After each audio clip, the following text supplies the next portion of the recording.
Hi there, I'm Milo. Welcome to the stream. I hope you're doing well today because I'm not feeling too hot, but I'll try and have some fun anyway. Last week I played a bunch of Donkey Kong fan games and bootlegs that I hadn't gotten to before, and as part of it I covered this little device, the 240-in-1 micro arcade machine, which is a device that I own in real life. I got it as a Christmas present from the Reject Shop. And it came with this ROM loaded onto it. And we'll talk about sort of the origins of the games on it in a bit, but I was able to get a digital copy of this thanks to some hackers over on the NES dev forums. And by playing that ROM in a custom emulator called Nintendulator, which you have to use because the hardware on the machine is a custom Famiclone expansion chip, not expansion. It's like it started as Famiclone and then got expanded from there, is what I'm trying to say. So it's not like it's not a stock NES kind of hardware. Anyway, but many of the games we'll find in here are very NES-like, whether they just be kind of early NES. Most of the ones on the 240-in-1 are sort of earlier NES-style, arcadey action-style titles. But you might actually recognize a few because some are also reskinned from existing titles. So that's what we're going to be exploring today. I've got some notes on some ones that I found interesting, but mostly, like, apart from the first couple for some reason, or the first like page is not exactly in alphabetical order, but after that it mostly is for the first 100, and then it resets, so there's sort of two lists of games on here. And my theory is that they put the ones that they thought were stronger up top, and once you get to 110 it resets back to the numbers. There's no sports games in the first 110. But yeah, my theory is that they sort of picked out the ones that were better quality and put them in a list, and then there's a B list after that. You find a lot more duplicate games in the B list as well, or it's mostly unique games in the first 110. Alright, my plan was to just sort of casually play through each of them in turn, and if there's ones that are more like interesting, we can spend a bit more time on them, but we don't have to spend too long on any of them. So yeah, F22, pretty basic shoot 'em up. For all I know, this is reskinned from something. It feels pretty competent, to be honest. I've set up a turbo button for my controller, which will help with shmups like this. But I've played things like this from Compile, and it feels sort of familiar to that, but I know Compile would kind of building on what had come before. As shmups go, it's very basic. So let's just move on. Although one thing to note, the copyright notice there, 2005 SRO 6882. The 2005 might have been the year it was released. I've found two other examples on this device of games that quote a year of copyright, of 2002 and 2004. So that's around the time these games were being made. And keep in mind that you can think of them as homebrew NES games, and these were made because of Famiclone hardware being so widespread and that kind of existing long after the NES and Famicom died in mainstream territories, in like these more niche territories that were underserved by mainstream games distribution. That kind of thing survived much longer. So these kinds of things are probably made in various Chinese regions. Hang on, let me look up where this particular company is from, because the developers... Hi Gibbon, how's it going? I'm doing a bit of background now. The developer names that came up for me were Nice Code Software and Inventor. The creators of the hardware could be Trump Grand, who market devices under the name of PowerJoy. But a similar device to the one I had came up on this DreamGEAR page, and this is all like Bootleg Games Wiki research that I was doing, so that's a great place to get information about this kind of thing. Yeah, 240 in one. I know you missed most of my stream last week, but there will be some Donkey Kong stuff in this. But anyway, what I'm doing right now is just going through a series of them in order, pretty quick fire, although I've done a bit of preamble up top. So Vanguard is pretty simple, like commando type thing, top-down shooter. You avoid the tanks and you shoot the tanks. There's a few like this in the collection. It's got that like modern military theme that I find pretty uninteresting. But it's common fodder for these kinds of bootleg things. And yeah, like I find it interesting that this was being sold in Australia, and like bootleg is obviously not a moniker that anyone would embrace, but when you get a little bit deeper into the list of games here, you realize that that is pretty much what this is in a lot of cases. But I do want to give props to Nice Code Software. I refer to their stuff more as homebrews because I think they do have a lot of original stuff in this collection. So that's just a little bit of that. Abscondee is an interesting name. I like the name. You sort of get used to the fonts, and like that opening screen is very similar between a lot of games on here. So this is one of Nice Code's ones. The music is just awful, but yeah, like you're just walking around and grabbing these orbs. There's not much to it. The hit scan propellers kill you because I wasn't being careful at all, but I like the main character, this little alien grey type creature.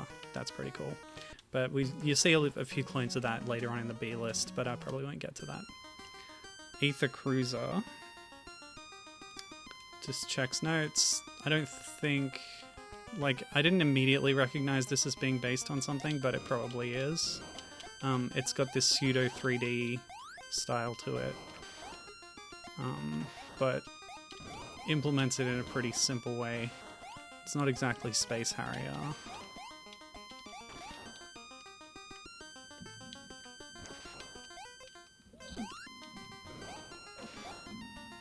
Your movement's pretty limited.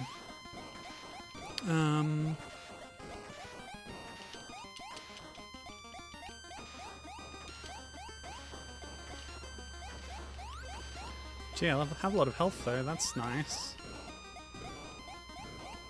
Oh, that was stage 1, great, we cleared it. Alright, moving on. Aim Cruise. I'm just gonna play each one until I get bored of it. And I've done this already myself in real life with my device that I own of this. So I'm like at least passingly familiar with each of the games in the collection. Now, I've read a bit about Nice Code and how they made this. Or rather, their catalog of games that was pulled from to make this collection. Judging by the fonts at the top of the screen, they're much chunkier. This tells me that it's not in the same kind of NES style engine that a lot of their other stuff is, right? So I'm trying to get this discerning eye for the provenance of these games now that I'm getting more familiar with them. And what I found on Bootleg Games Wiki was that among Nice Code's software's games is not just these NES homebrews, but conversions of existing Intellivison games to a NES-like hardware platform. So it's basically a kind of port of an existing game, which when I look at the font, how it's so large at the top of the screen, that's not something you see on a lot of their other NES games. And there are one or two that I thought, this is definitely that previous generation style of game.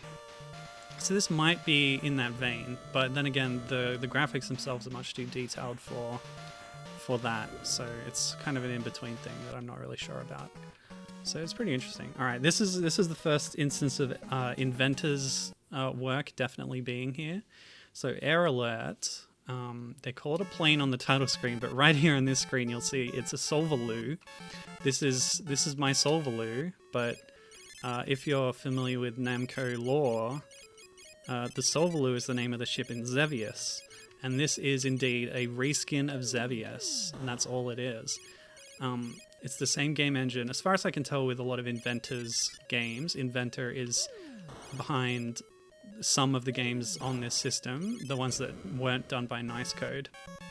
And Inventor's ones, as far as I can tell, were all taken from existing NES games and just given new graphics. So they just replaced all the graphical tiles in the game with new ones, with a different theme sometimes, but like as far as I can tell, like the game engine is the same. They might have tweaked it, but who knows. Yeah, I'm not too familiar with Xevious myself, but I recognized the name Solvaloo and then figured out that that's what this was. And the whole concept of having your air shot and then your ground bomb, that's something that Twinbee does that as well. It was a sort of common thing with shooters of this era, but it's not really a mechanic that I don't like it. I think it's overly complicated. I prefer like compile shooters where you get complication from the different power-ups you can get and becoming like a crazy overpowered spaceship. And having more enemy variety too. There's not much variety here on this stage that we can see. Yeah, so we'll see another couple of those even in the A list, I think. Oh, no. Yeah, we don't get to another Xevious clone until 187, according to my notes. Alright, Star. What is this? I do not recall this.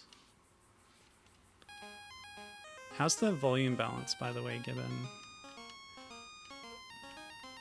I won't remember them by name, but when I get into them, I will absolutely recognize them. So this is like an avoid 'em up game. You gotta connect with the right bits and then not hit the wrong bits, if that makes sense. I'm just reminding myself which are the rights and the wrongs. I guess the star is the only right thing. And as you grab those, you get points? I don't know, there's no point counter on screen. So this one's pretty basic.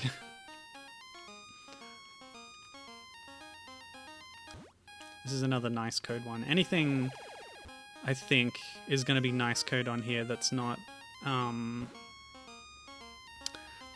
a reskin of an existing NES game, like I said. Alright, cool. Thanks, Gibbon. I might turn it up a little bit. No, I'm not going through 187 games today.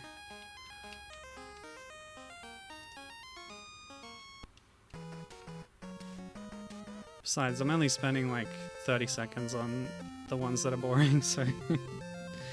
Okay, 11 Action. I noticed this was similar to Sega's Fantasy Zone, which did get a Famicom port.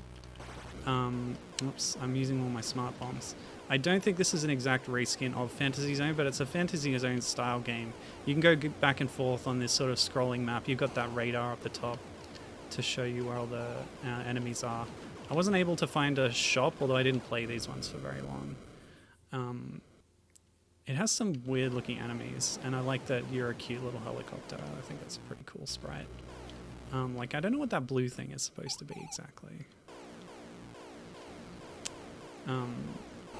But yeah, like, I'm not a huge shmup expert, so I haven't played a lot of them, but I'm familiar with like the general like mechanics of some of the popular ones, so Twinbee and Gradius and stuff. We're gonna see a Gradius clone later. So that's that one.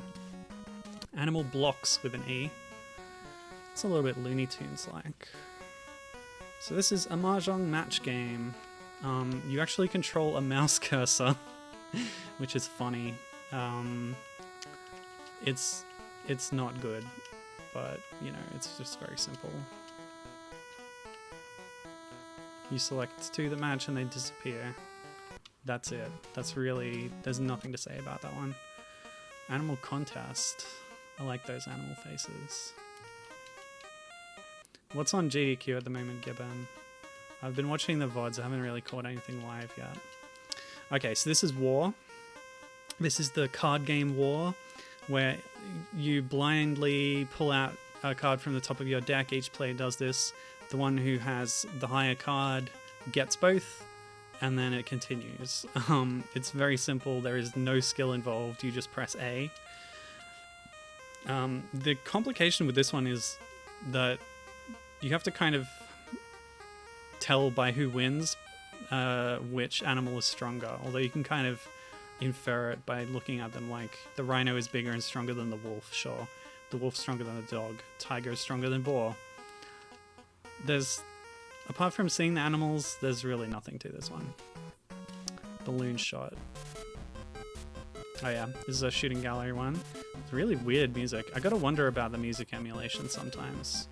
I'm gonna turbo this. I think some of them are worth more. But yeah, it's pretty basic. This could have been cool with a light gun, but the balloons move really quickly.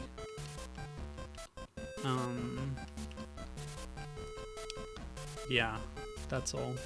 The giant mushrooms. Is that like a Mario thing? I don't know.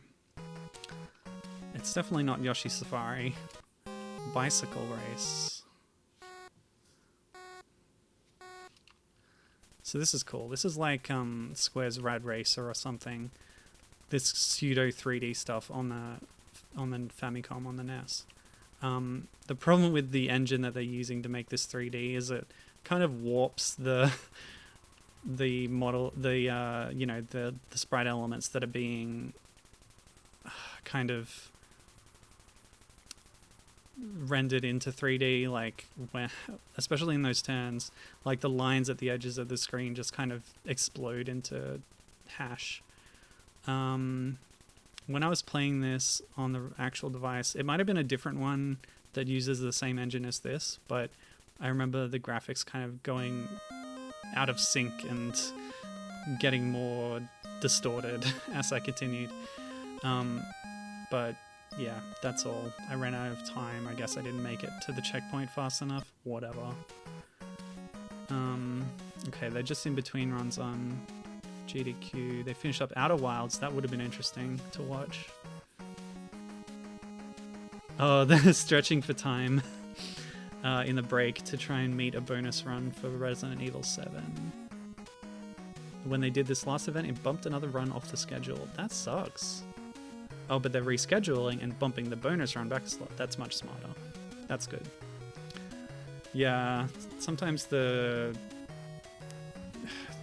scheduling and stuff can be pretty annoying with GDQ. Alright, Blobbusters next. I remember this one being interesting because this is another Inventor game, which means it's a reskin. Gibbon, you might recognize this one actually. It's relevant to our interests in a tangential way. But here I am as a sort of computer monitor person, and I'm able to drill into these things to make faults in this island, and if I do it enough, I can destroy part of it. But there's the alternative method. Yes, it is. It's Dig Dug 2. The alternative method is shooting out my my modem port or whatever this is, blowing up the things. So instead of Ties or Hottie, I am a computer screen, a CRT. And yeah, this is Dig Dug 2. So Dig Dug 1 was the side-on digging kind of Boulder Dash game. The sequel went in an interesting direction by making it about like a top-down thing and about cracking the ground and sinking the island down, which is one way to deal with enemies, or sort of in kick style, or you can do the traditional Dig Dug method of shooting them with your harpoon and blowing them up. And that's it. This is literally just Dig Dug 2 with different sprites. I do like the enemies they've made here, the bug and the little red balloon guy. And playing as a computer monitor is kind of silly and fun, so there you go. If you wanted to play Dig Dug 2 with different sprites, you could look on romhacking.net and see if somebody's done a conversion hack. Or you could go right here to your good old 240-in-1 play Blobbuster. Alright, and I will have a link, by the way, in the YouTube description of the archive, which has links to where you can download the ROM and the emulator that you need to play it, and so you can experience this too. What's this one? Oh, there's a bunch of them like this. And I always struggle to actually accelerate. And in this kind of game, the hazards often come too fast for you to avoid, but this boat racing one is not actually as bad as that. Oh boy. You can see the graphics being dynamically redrawn on the screen in a very distracting way. Yeah, so like Paris-Dakar Rally Special has a mode like this, but so I'm not sure if that's what they're kind of ripping off here, or whether there was another game that was just all about this kind of gameplay. But in Paris-Dakar Rally Special, its simplicity is the result of it being like one of many kind of mini game modes that you go through in that game. And that game keeps you guessing and keeps you surprised with different things that come up. I guess overall the 240-in-1 package is like that, but taken on its own, this game is quite shallow. At least the obstacles are easy to avoid in Boat Racer 2 than they are in some of the other versions. Okay, Brother Ball. I do like this one. This is one of Nice Code's ones, which has kind of an innovative little system that I've really never seen before. You place these 3 balls moving around on this screen in stages. You have to help the orbs up the top there. The Voltorbs or electrodes, I guess they'd be electrodes. And don't get hit by the UFOs on the way. Otherwise, you can get taken away, and you can actually lose one of your 3 spheres here. And you gotta rescue the right ones. I think some are actually decoy captives. As is often the case with a lot of these games, the music's really bad, so sorry about that. It's like a short loop that's quite repetitive and dull. Oops, there we go, I've got destroyed because we're at the edge of the screen. That was actually a baddie that destroyed another one of my orbs, which means I've only got 1 left. But finding one of the pink ones restores one of your friend orbs. So yeah, that's kind of interesting, kind of fun little game, I guess. Oh, I failed, never mind. Yeah, so that's one that, when going through this list, I'm like, this is not obviously a clone of something. It's got kind of a fun system to it, so those are the kind of, dare I say it, hidden gems in this collection. Gibbon says, I should finish my Dig Dug 1 reskinned as Umihara Kawase ROM hack. I would love that. That sounds great. Oh, one of the forum members, she says, was lovely enough to design a full sprite sheet for the project, and it's a waste to just let it sit there unimplemented. Oh, amazing. That sounds great. Well, not to rush you, but I'll definitely play that if you ever get it done. So, Gibbon, you might want to pay attention to this next one. Bug, a rather unassuming name, once you launch it up, makes it quite obvious what it is. This is Donkey Kong 3, except you play as a little frog.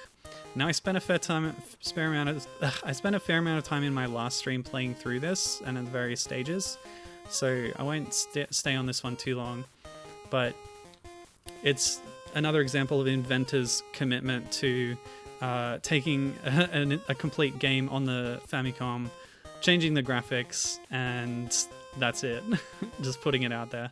You might also notice something up the top here. Instead of a beehive or whatever it is on stage 2 of DK3, there's a crab, which is also in Gibbon's interests. I don't know what the bug was throwing at me instead of the coconut, but yeah, it was a bit hard to tell. Oh, that's great. Gibbon has actually seen this exact game before. That's amazing. This is the kind of thing I was reading about on Bootleg Games Wiki. So Trump Grand and my DreamGEAR rather, they have these self-contained arcade unit things, but they also have the plug and plays, which is a big part of their business. A rolled up coconut crab, sure. Sounds plausible. Yeah, so that's really cool that you've actually seen this before. That's amazing. She also called it Froggy Kong. Yeah, I do interpret this sprite as a frog. It's the age-old conflict between frog and cockroach. So yeah, that's cool. What else was on your plug-and-play machine there? How did you get exposed to that? That's interesting. Because I've been looking up all the history of these things. I'll just skip ahead now while we're on the topic since Gibbon's here. Where is it? Number 123 is another... This is in the B list where you start getting duplicates, but you get ones that were already there in the A list. Bandits is another DK3 reskin that looks a whole lot worse because of poor palette usage. But they actually didn't bother reskinning the bug enemies, I'm pretty sure. So yeah, that's a thing that exists. And in terms of Donkey Kong stuff, you should also see this Gibbon. Deep in the B list, they've hidden Rescue Cook, which stars a character called Conti from other reskins that are out there. It originated in a Load Runner thing. So in this case, they've put Conti's head onto Donkey Kong Jr.'s body, changed the palette. So this is Donkey Kong Jr. Oh, and there was something about Ninja Turtles, like Conti is like a Ninja Turtle knockoff or something. So that's why it's like a bald head with a bandana. And the the Papa sprite replacement here is from a Tom and Jerry game of some kind. So yeah. Yeah, that's true. A Load Runner DK connection. Yeah, so... did I have a note about this? Conti Energy, which is on a different... So you... in the thread, there's another game dump called the Lexi Book, which is a 301, and on that, number 157 is Conti Energy, which is a Load Runner clone starring this character. So yes, there's that that connection. All right, back to the list. Dun, dun, dun, dun, dun. Bug Catcher is next. Oh, that face! What is that face?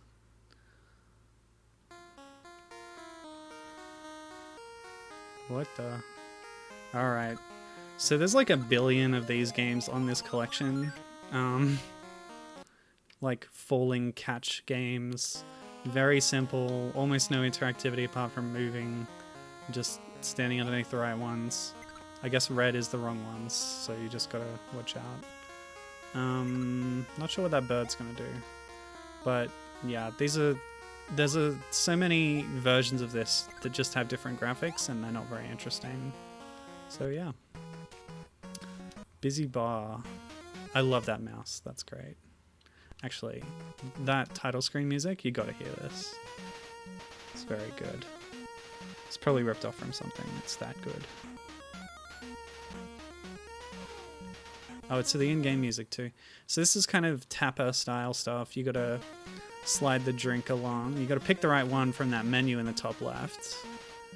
And then fill up your power bar to get it the right distance. Is that you, Midna? You wanna come in?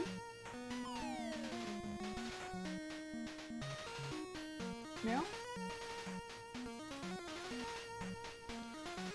Our cat's outside in the protective cat tent, and she will meow if she wants to be let in, so I gotta keep an ear out. Oops, way too much. Anyway, you gotta slide it along so that the power is right. Was that right? Ugh, I don't know, whatever. That one's not the best. Candy Workshop. That bear's kind of horrifying. Wrong button.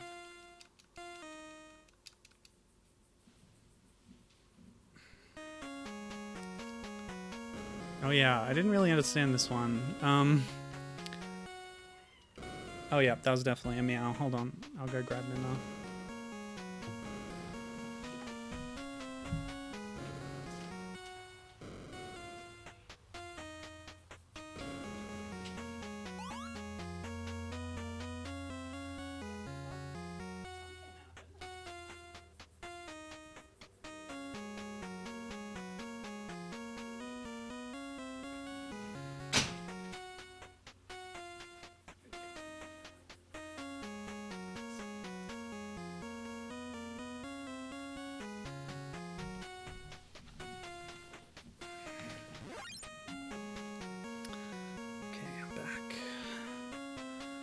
So this one's not that interesting.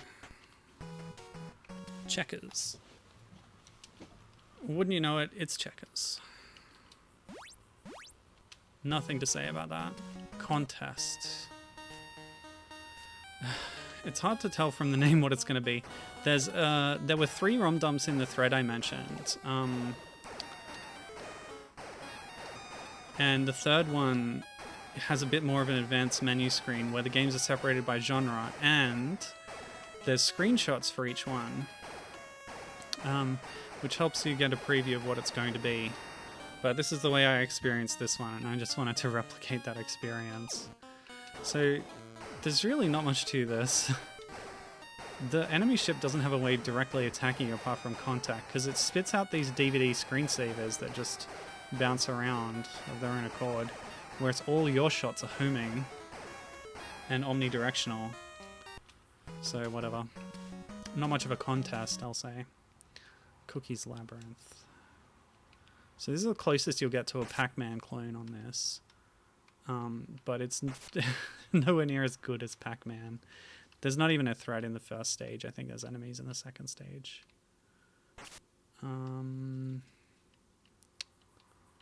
It's also pretty ugly.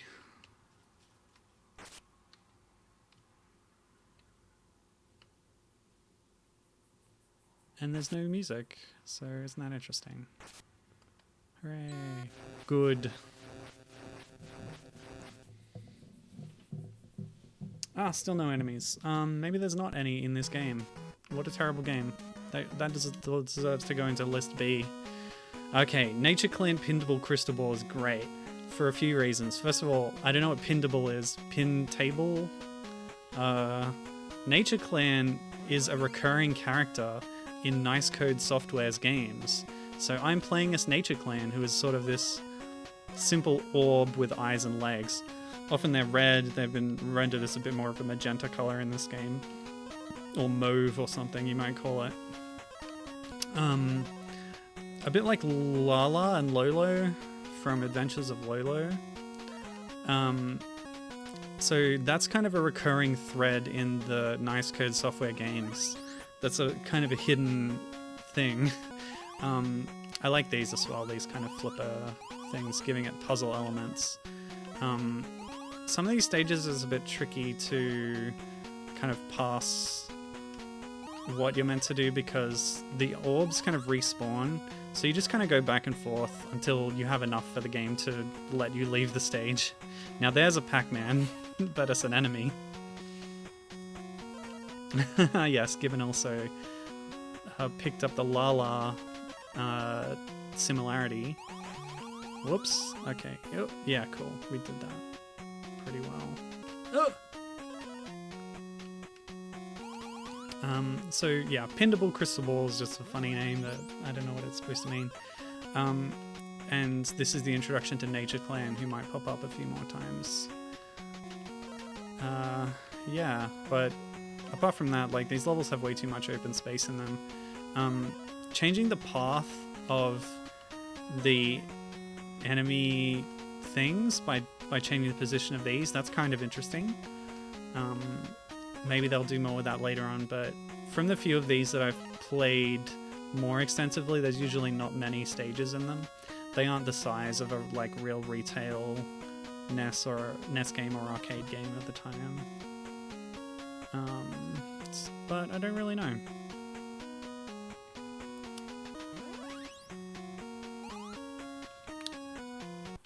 Okay.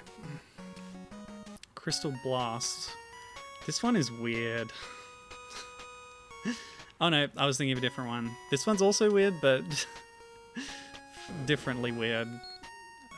When you first see it, you think, oh, this is like a dropping block game, like columns, but actually you're a plane dropping bombs on arrangements of blocks down there, and you notice the plane's getting lower and lower. That's kind of the fail state. If you don't destroy these before the plane reaches them, then you fail. So we'll try and hit the high one next. Also, we've got this really saccharine chiptune version of, is it Twinkle Twinkle Little Star? Composed by Mozart, by the way. Wolfgang Amadeus himself. Yeah, I failed. I kept missing. I don't like that you can go between balls when it looks like the hitbox of your bomb passes through them. But anyway, there's a few clones of that in List B as well, but not the best choice for cloning, I would say. Danger Bridge. I like the presentation of the title screen.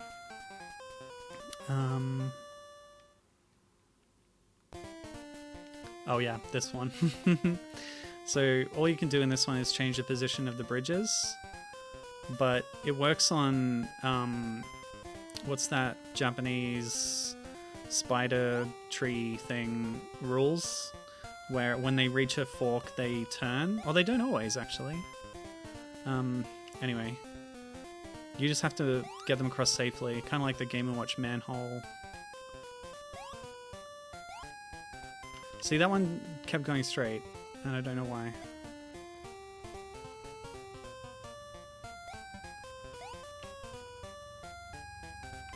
Yeah, I don't remember what that thing is called. But Gibbon knows what I'm talking about. There's a boss in Mega Man X based on it. Congratulate! That's great. Love getting bad English in these kind of games. Alright, Deformable. Car and Plane. What is this one again? It's like a competitive racing game. So similar to the boat one that we did before, but we have a lot less vertical space because the score bar is taking up so much space up there. That's horrible design. The obstacles scroll at a different rate than the lines on the road, and I don't know why there's an opponent. Really, I don't know if that adds much to the game design. It's kind of a race, you just have to beat them, get more progress than them, I guess. But yeah, it's not very satisfying to play, I'll say that much. Moving on. Dejectile is great. This is really interesting. So I've been reading an article series about the Bomberman games on Hardcore Gaming 101. And also shout out to Reiji, who's a big Bomberman expert, whose research gets cited there often. This is a Bomberman clone. You have all the same powers as Bomberman. It's the exact same like mechanisms. I just don't think it's the same engine because you've got this scrolling map. None of the Famicom Bombermans scrolled the screen. And I don't know how common that even was in any Bomberman. Maybe a Game Boy one? There's a few on the PC Engine that I'm not too sure about, but I feel like I haven't really demonstrated it yet, but this map is large enough that as you go over here, it scrolls over. so it's bigger than the screen space. There are power-ups, by the way, inside some of these blocks. I just haven't been finding any yet. I think they're in fixed locations. But, well, here's another Lode Runner connection. Well, not connection, but yeah. Bomberman started off as a Lode Runner spin-off, sort of. One of the early installments took the character design anyway. I think there was a Bomberman title that predated the Lode Runner thing. But anyway.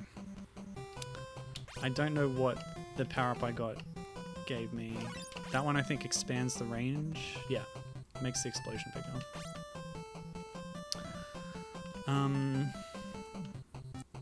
So that might be good enough to try and defeat some of these guys. Nope. Oh, it came back. Great. That's just what I needed. So Bomberman's pretty cool. So ripping it off is a good decision, probably.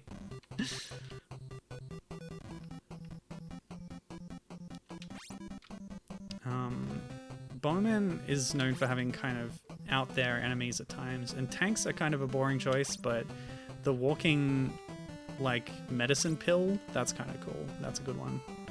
Little gyrocopter is kind of cute.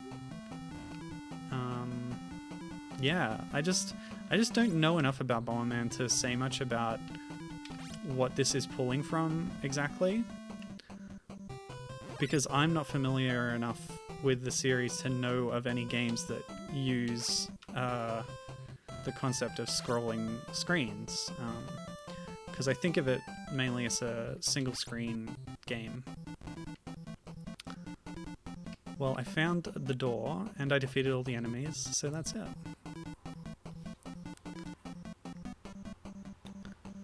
Yeah. Gibbons saying that there was an older Bomberman, a much older one that featured like a farmer. But the iconic robot design is from Lode Runner, yeah. On the note of the tanks and soldier, Gibbons says, I noticed this a lot when reading Chinese light novels as well, but they are weirdly jingoistic about their military.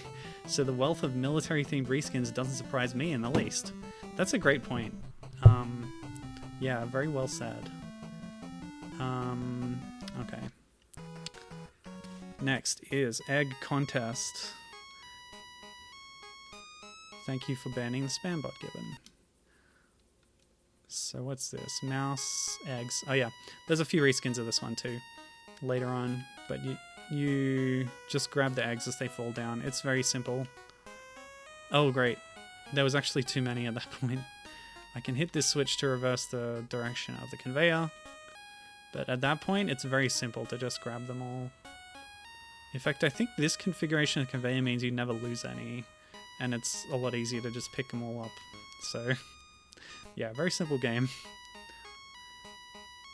I don't know what that chicken's thinking. I'm just devouring all of her eggs. Sorry. I gotta eat too, you know. Okay. And that's the life of a mouse. Okay, Escapeway. I remember the name. Oh yeah, this is one of my faves, actually. You control a Nature Clan style character. Only without the legs. And again, it's a stack of orbs, which is fun. The sunglasses denotes which of the three is going to use the jump. And timing it is pretty tricky. You can actually speed up by holding right, or slow down by holding left. And obstacles appear at different heights. So that's when you switch between which one you're controlling to get over them. So you can actually speed up to help you jump over some of these, which helps. But then I was going too fast. But you can see how it works.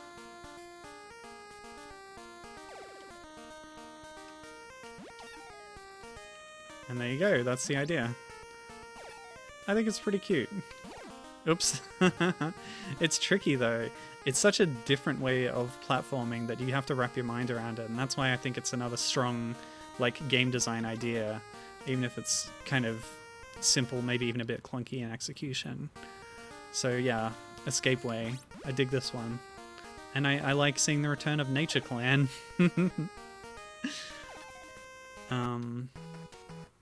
Oh, okay. Yeah, this is the kind of thing that I should have picked up from reading a series of review articles, but sometimes they skim over that kind of thing and then you read a lot in a row and kind of forget the details. But as Gibbon says, only the first couple Bomberman titles were single screen in their single player modes. After the third or so, they started having stages that were bigger than a single screen, and a couple further in, they started having longer levels that you need to get through rather than just defeating all enemies. Interesting, yeah. Yeah, they definitely get more complex with them. I think the only Bomberman game I've played through significantly is one on the GBA which had a silly name. It was Bomberman Tournament or something, but the name's kind of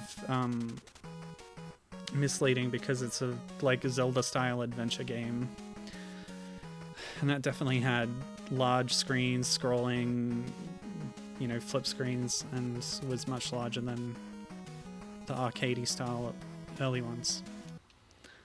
Okay, Fair's Treasure is actually Fairy's Treasure. This is a weird one. I think I was thinking of this on an earlier one, but basically you have a time limit.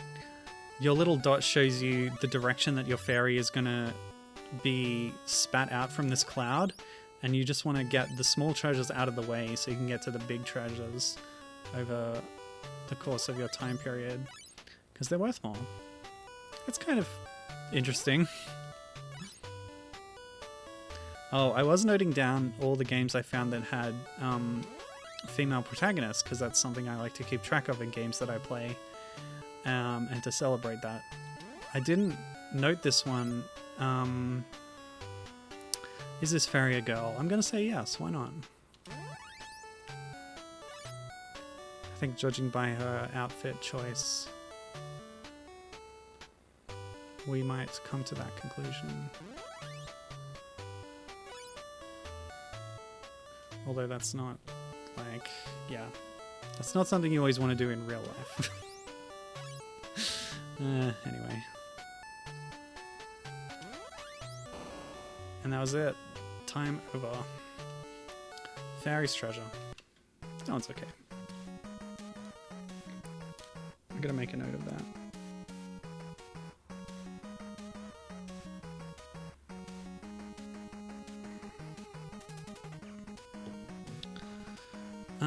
Fated Pirate. Is this Sid Meier's Pirates? This game is actually really... like, I don't really get it. You press start to lock in your choice. You choose which way you move and stuff. You also have a cannon, so it fires off from the side as cannons are wont to do. Oh yeah. So you got to be positioned first before you shoot. But it's tricky. Is this a warp, I wonder? It is. It's. I guess it spits you out at a random point. Well, that's gonna get me. I can go diagonally? Nope. Anyway, I think this is like copying an existing game design, but I'm not sure what it is exactly. I think just now I've kind of gotten a better handle on how the game works.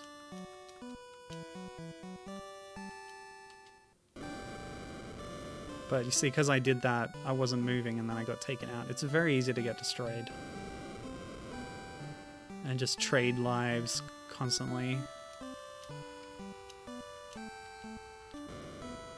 But you can also make ships crash into each other, which is nice. That ought to work. Cool. Yeah, so it's a little tactical thing. Yeah, Gibbon also thinks this was probably a reskin, but finds it interesting as well. Yeah. It's pretty cool. There's another kind of bootleg multi-cart that I grew up with was something I streamed a long time ago. Expert Software's 40 Games. This was a budget collection of arcadey mini games and stuff for Windows 95. And it had a lot of clones of existing games, and there was a similar one to this on there. So it was the robot one, which didn't have attacks, but it did have maneuvering around robots to make them crash into each other was the main way of destroying them. And that mechanic is in here as well as the turn-based movement. Alright. Final Blood, 32. So this... It's kind of a Rambo type name, but you're actually in like a artillery gun turret. So yeah, this is a very simple shooting gallery thing. You can only move left and right. And yeah, you just blow up the things, and sometimes the sprites get overwritten by black squares. You also have a really big time limit, because it's 3.4, now it's 3.3. So I think that's like minutes and tens of seconds. None of them has tried to attack me yet, so I guess first stage is pretty easy. But there's a few reskins of that one later on in List B as well. Okay, whew. Drink.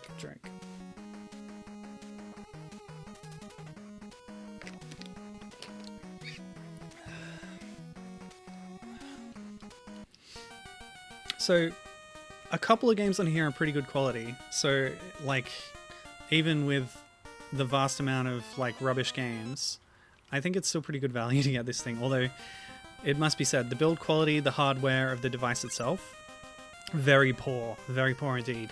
So, you're better off just getting this digital version. The little arcade cabinet is in, it's very small. The buttons are uncomfortable to press. The speaker is just crap, so the sound is bad, the screen is small and bad, so the viewing angle is quite small and narrow. Yeah, this is a like eat the fish, get bigger, eat the bigger fish kind of game. I don't know what the green sharp fish are for. Maybe if I get a few I'll get like a projectile or something. But the best example of this that I've played is one called... oh, what was it called? Tasty Blue, I think? Which was by Dingo Games, the creators of Laser Dolphin. They put that out on mobile, and I believe computer as well. Oh, yeah, okay, so now we're green fish with sharp fin, and we move faster. And that has a timer. Okay, so that's what the sharp fish do. Okay, cool. Oh, there was a jelly enemy on that screen, but I was bored of the game, so I moved on. Okay, Fling Ball is next. What is this? What the? I vaguely remember this. This is like a soccer game, basically. You're doing penalty shootouts. That robot is the goalkeeper. And you're trying to hit the panels to win prizes, but the robot's trying to stop your ball. It's a really weird idea. I don't understand. And considering how few angles you have to shoot, trying to be accurate with it is like... doesn't really make sense. Like, what are you aiming at?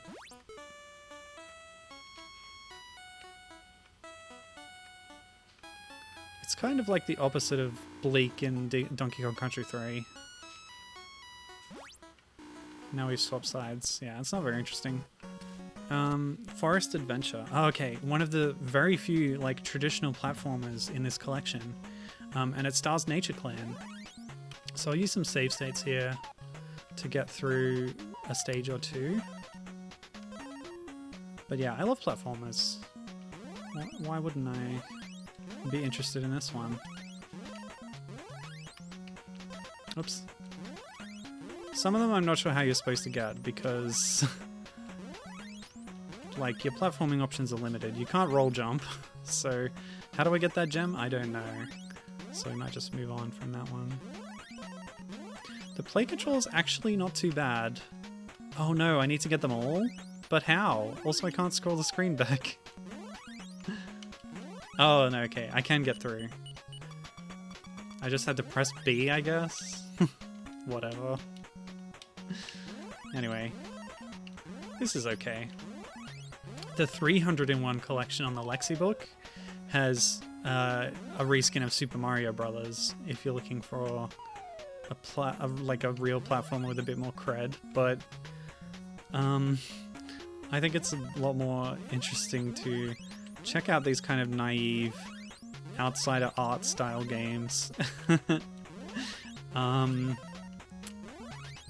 that, you know, break the rules because they don't care about conventional game design. Although having said that, this is fairly conventional. It reminds me a little bit of Wonder Boy style platforming.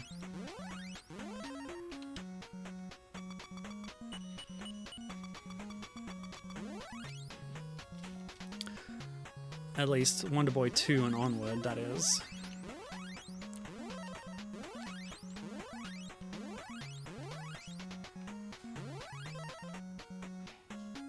Oh, that's a shiny gem. And yeah, having Nature Clan in a big adventure like this, love it. Nature Clan is a very charismatic protagonist. A simple red orb with eyes. Oh, what more can you ask for? Game over. It's a little bit like Bubbles in Klukli Land as well, actually. Except she had arms. Nature Clan does not have arms. So that's Forest Adventure. Not too bad. Alright, frantic fishing. This makes me frantic because I don't understand it.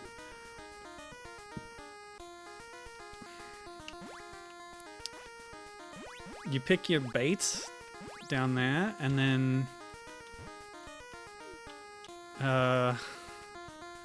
you like move it down and then you gotta wait for them to bite, but then I guess that wasn't the right bait, so try chicken. No. Crab? You want the crab? Oh, fish. Fish online. I caught a fish. Oh, that's great. The UI tells me that mermaids are available in this game. I would assume that diamond is like the bait that a mermaid wants. I can't walk far left enough to get to that eye. Yeah, I want to catch a mermaid. Just to say hello. Can I change direction? No. So there's eyes that spawn too far to the left for you to get them. Mermaids are going to be so rare, aren't they?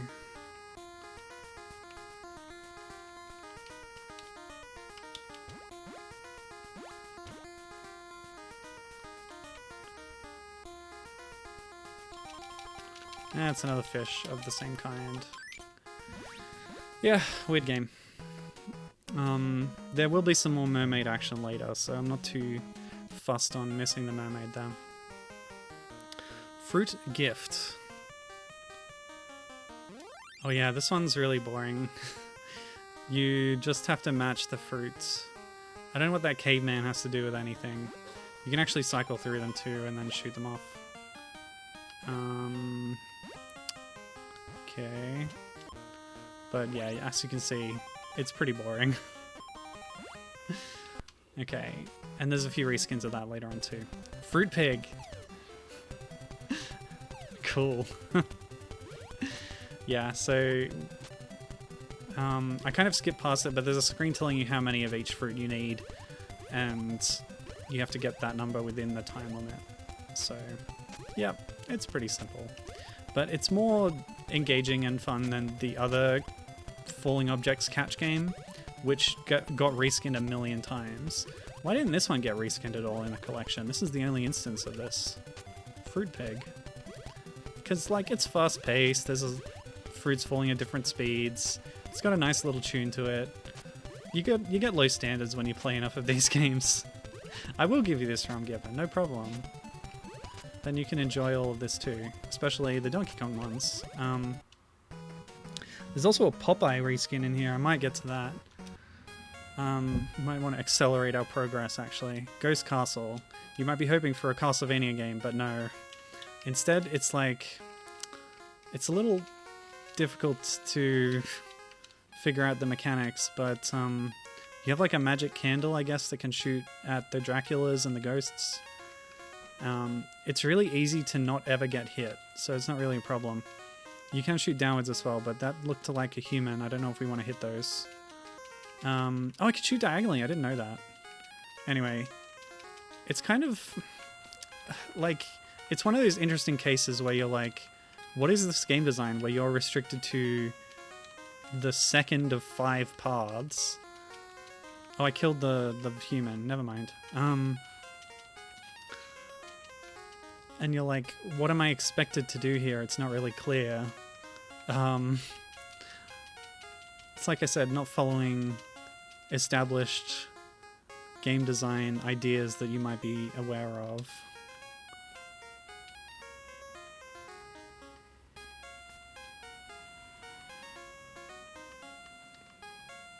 And like, how many do I need to destroy? Who knows? Is the game gonna tell me? There's that bar at the top, but I don't know when it decrements. I guess when you kill a Dracula. Alright, cool. What a weird game. Not bad though. It's one of the okay ones. Oh yeah, Golden Bird. I forgot Golden Bird was on this one. When I searched for Donkey Kong-like games on the Bootleg Games Wiki under Nice Code and Inventor, this came up being referenced as similar to Donkey Kong, but really I think it's aping, no pun intended, an earlier kind of game design. I couldn't remember the name of the game that this is like, but there's arcade games like this where you just are climbing ladders and stuff. And that's kind of what Donkey Kong itself was riffing on. So you're like this Smurf character, you can't jump. You can only climb ladders, and you just have to avoid them. It's not Jumpman, is it? Because you'd be able to jump in Jumpman, surely. There's a game... That might be it. Gibbon has nominated Mr. Doo's Castle, and Mr. Doo has its own Donkey Kong connections, but yeah, that might be it. I don't know for sure, but this is riffing on some arcade game. And that seems like a likely candidate. So yeah, that's Golden Bird. Next. Good Hands. This is good. This is real good. This is City Connection, except you're in a motorbike. I've played City Connection on stream before. This is like a really much... sorry, it's very much so a worse version of City Connection, as you can tell. One of the reasons it's worse is that, as you might recall from City Connection, the objective is to paint all of the road surfaces in the level. That remains as the objective of this one, but the color of the surfaces doesn't actually change as you go over them in this version. So it's really hard to tell how far you are away from completing it, what you still have to do, and where you should go next. But it's a great game to clone. They've put a lot of animation into the motorbike, and one of the power-ups is Mappy, so it's not all bad. Oh, it's bad to hit Mappy. Sorry, Mappy. So I really dig this one. I don't know if this is a conversion of the NES version of City Connection, but if it is, they've done a bad job of it because of the painting mechanic not being accurately, depicted. So that sucks. But just go play City Connection itself. You're probably better off. Great game. Not the best version of it. So Gradius, does that remind you of anything? Change one letter and you get Gradius. And that's exactly what this is, right down to Vic Viper still being in the HUD. It's literally Konami's Gradius. Yeah. That's what it is. I don't know about the power-up system. I didn't spend long with this one, so I didn't check that.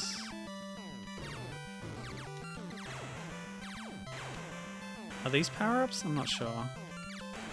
Gradius? Oh, they've still got the Moai heads. I don't think they changed any of the graphics here, because that's definitely the Vic Viper. That's what the Vic Viper looks like. I'm scared to go near anything, because this is one of the type of horizontal shmups that I dislike, where you can instantly die when you impact terrain. And that's not the case with impacting enemy ships, as we can see. But yeah, the fact that you can just die at any time by carelessly moving too close to something is kind of annoying to me. No, I have not seen Buzz Lightyear, or Lightyear, or whatever it's called, Gibbon, but she says that Buzz's ship in that movie is very much a "we have Gradius at home" type of thing. That's funny. Yeah, that's the only instance of Gradius that I recorded on this, but have we got any other Konami games in here? Don't think. Oh, we do. Coming up later. What the heck is this? This is Snake. Okay, it's Nokia Snake. That's my snake there. And you gotta grab those things. And you get bigger. I think it's funny to, like, sort of demake a more modern game design onto an older system. I'm saying that like Nokia invented Snake. I'm sure that existed beforehand. Like the Tron Light Cycle game was similar to this, but competitive multiplayer. And that was well before. Yeah, I know. Sorry. I was correcting myself. Given said Snake existed for decades prior to Nokia. Of course it did. Of course it did. Snake is ancient. I guess that's my fail on knowledge of game history there. Gibbons linked me a picture of the Buzz Lightyear ship. Yeah, wow. It's kind of like a cross between the Vic Viper and whatever the ship is in Galaga, maybe? I don't know. Alright. It's funny seeing them both next to each other, though, yeah. Okay. Snake was first released in 1976. Wow. Golly. Wow, that's my bad. That's very old. Okay, Hammer Nail is next. Hammer and Nail. Yeah, this one's not very good. The nails move around randomly, and you have to hammer them into the right positions. And keep in mind that your hammer is above the spot that it's physically represented on. So, like, I'm not on the orange square here, I'm actually above the green square, but it looks like I'm, you know, depicted on that square. So that's a little thing you have to get your head around. This is a lot easier to deal with, like many of the games, by using a proper controller with a D-pad rather than the mini joystick on the arcade machine that I actually have. I found that tiny little joystick made a lot of these games just harder to play in general. Yeah, there's a few reskins of that one later too. Happy Match. I don't think I'm going to be very happy about this one, because it's the memory game. It's really boring. Cute mouse, though. It's Bubsy, hello.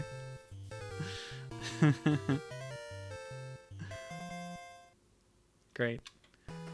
Hassle. Hope this one's not too much of a hassle. Yeah, so I'm like an anthro cat creature here. Wait, is this Blinks? Is this Blinks the Time Sweeper? Anyway, you gotta shoot these other cats. And you also have a grenade. But it's that similar kind of top-down, shoot-'em-up thing. This is definitely ripping something off, but I'm not sure what. Cute cartoon characters, though. I like that about it. It's not the bland military theme that you get otherwise a lot of the time. Tell me this isn't Blinks. I don't know what happens to his gun when he faces up and down and kind of deforms. Yep, that's cool. Oh, Gunsmoke. It might be Gunsmoke. Maybe. High card. Okay, this is another version of War, but with actual cards this time. It's also reusing the, or partially reusing the player sprites from, what was that other one? Checkers. It was Checkers. Anyway, yeah, boring. This has maybe one of the best names in the collection, Hurry Burry, or Hurry Burry. I just really like this character with their bowler hat. Very strange. Oh yeah, this is like Saberman. So this is, oh, if you press B, you restart, and then you can enter a stage select at any time. So that's a weird oversight. So yeah, it's like a puzzle maze game. Oh, okay, A and B both restart and take you to level select, so I guess you never want to press anything. So you don't want to get too close to the flowers when they're open, but you can push that in front of it to destroy the flower. Or it eats it and then it's occupied. Yeah, there was a note about this. Hold on, I'll look it up on Bootleg Games Wiki. So under Nice Code Software, there's a listing of basically all these games with a little bit more information on maybe what they're inspired by.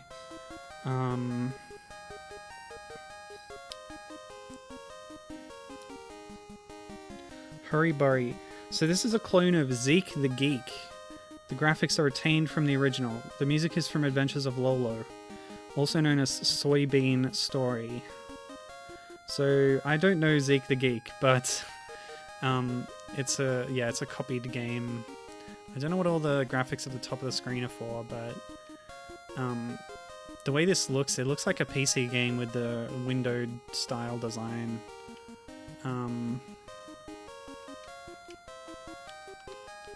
Anyway, yeah, it's decent, but it's a clone. Yeah, Gunsmoke. Well, yeah. Gibbons says, I wonder if the makers of Gunsmoke back in 1985 ever envisioned their little arcade game spawning a highly lauded franchise that is still going nearly 40 years later. Yeah, if you didn't know, Gunsmoke, I think was a Capcom game, and then it led to Red Dead Revolver, and now Red Dead Redemption under Rockstar, so there's a lineage there somehow. Ice Ocean, this is definitely one I want to play, because not only do I think it actually has interesting design to its mechanics, it's also starring a mermaid, so we're back in Mermaid Zone, which I'm very happy about. And yeah, we'll play this one through. This one's really cool. So it's a little Brick Breaker-ish. You can drop a bubble at any time, which goes upwards. If you hit a fish directly with the bubble, it respawns one of the fish. So your objective is to miss the fish with your bubble, but hit a brick such that the brick falls down onto the fish. So it's like this interesting action-based thing where you have to be strategic with where you're firing your bubbles. Also, I think the sprite's really cute. Yeah, this is another one that's definitely a hidden gem of the collection. I really dig this one, so I'll play through the stages.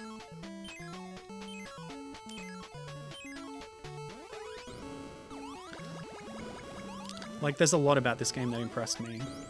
Like, it's still a little weird and clunky. You're safe a lot of the time. You can take damage from the fish projectiles, or you can drop rocks on your own head. So it's more about being careful with where you're shooting.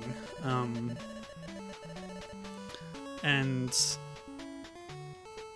like the positioning of the enemies, they just go back and forward. It seems a little bit careless, and there's these the columns of bricks. They're just sort of randomly arranged. I don't know if there's any logic to it really, but there's this core to it that is pretty interesting, and well executed too. Like, it controls well as well. So, oops, yeah, see, I messed up. So that's why I really dig this one. Ice Ocean. Nuts. Circular pattern is the most difficult one to deal with.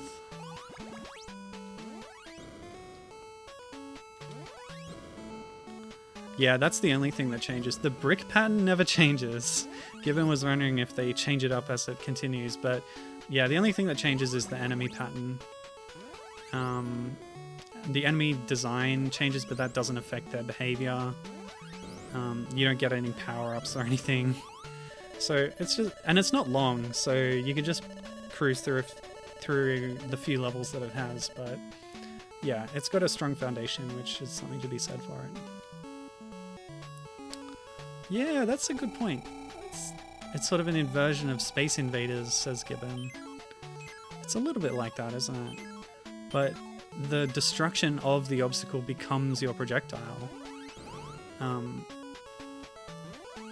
never run out of blocks. I suppose it's possible that you could miss so badly or respawn enemies so often that that would eventually happen. But that seems like it might be a soft lock state where you don't have any recourse. You just have to lose all your lives and restart. Oh! Yeah, we took a hit, but we're back. That actually only reduced my health bar, which you can see on the bottom below the score. Come on. Yes.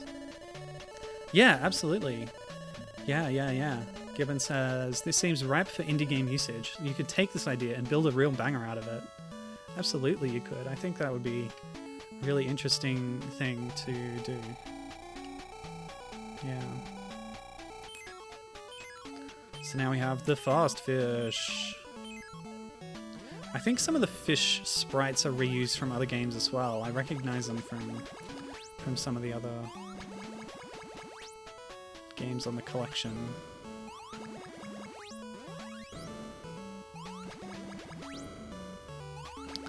Also, the fact that the fish kind of all respawn to fill in the next one up in the line, I think is a missed opportunity, because the positioning of the fish would be more important if you were taking each one of them out in turn and you had to deal with their locations on the screen. But instead you can aim for the same one every time and it'll respawn to bring the rest of the line up in place. Because that top one would actually be really difficult to hit if you didn't end up respawning them all downwards with every hit, as you do. This is actually one of the simpler patterns to deal with because they do cover the whole screen space. And especially when they're moving fast. Well, it's harder to be strategic about your shot when they're going so fast. So you kind of bank on getting lucky, which I've just done.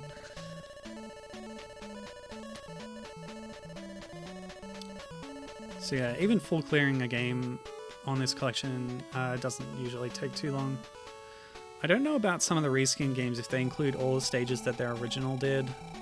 Donkey Kong Jr. in Rescue Cuck does have all the stages of the original, but I can't guarantee that like the shooter games that are replicated here have all of the content of the original game.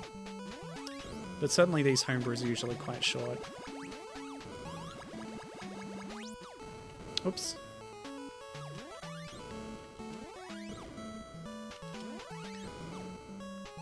But yeah, I think this is cool. It's also got a consistent theme.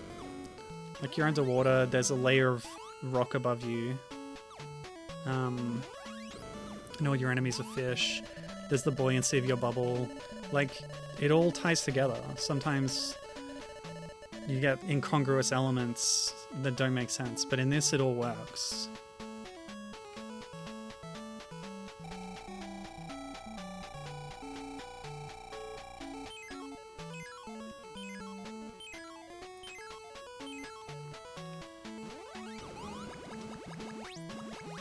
Nuts. Oh, okay. I think they didn't respawn because they were in the middle of a shuffling animation. So that's pretty good.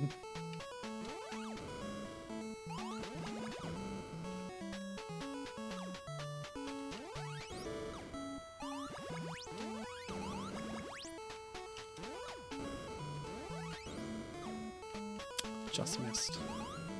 Cool.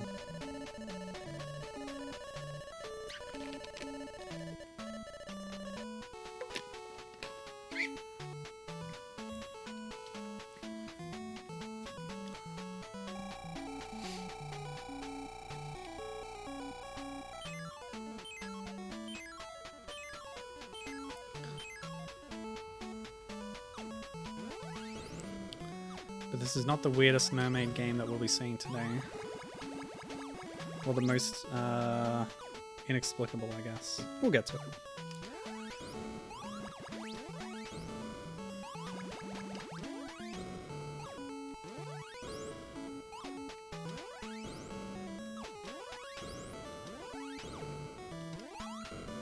Cool.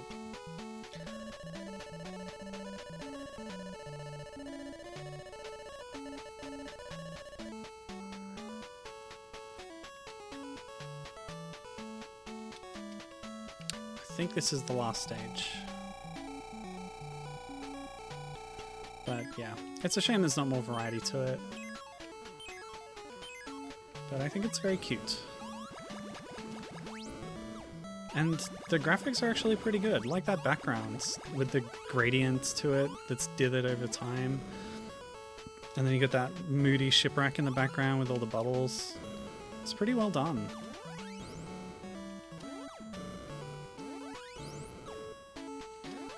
Like, I'm trying to think if the box had like screenshots on it of examples of the games in the collection. I don't remember if it did, but if it did and if you were choosing them, this is one I would pick to put on the box. I think it looks pretty impressive, and yeah, it's one that you would then seek out and you'd be impressed by it. And then it chucks you back to the title screen, because that's the way these go. 10 stages and we're done. So, 50. We're at the 50 mark. What's the time? Yeah, make a pretty good pace. We'll speed through the boring ones to get to the good ones now. Which I have been doing, but I'll do it a bit harder, if you see what I mean. I don't remember this one. IQ Champion. What is IQ about this? It's just a shooter. Oh, this one. This is actually Centipede. And it might be a clone of the sort of Intellivision port of Centipede. If I were to guess by the way the numbers look in the HUD. There's several of these Centipede type games in the collection. So this is just one example, but you can instantly tell by just the way the mechanics work. Like the enemy characters that go down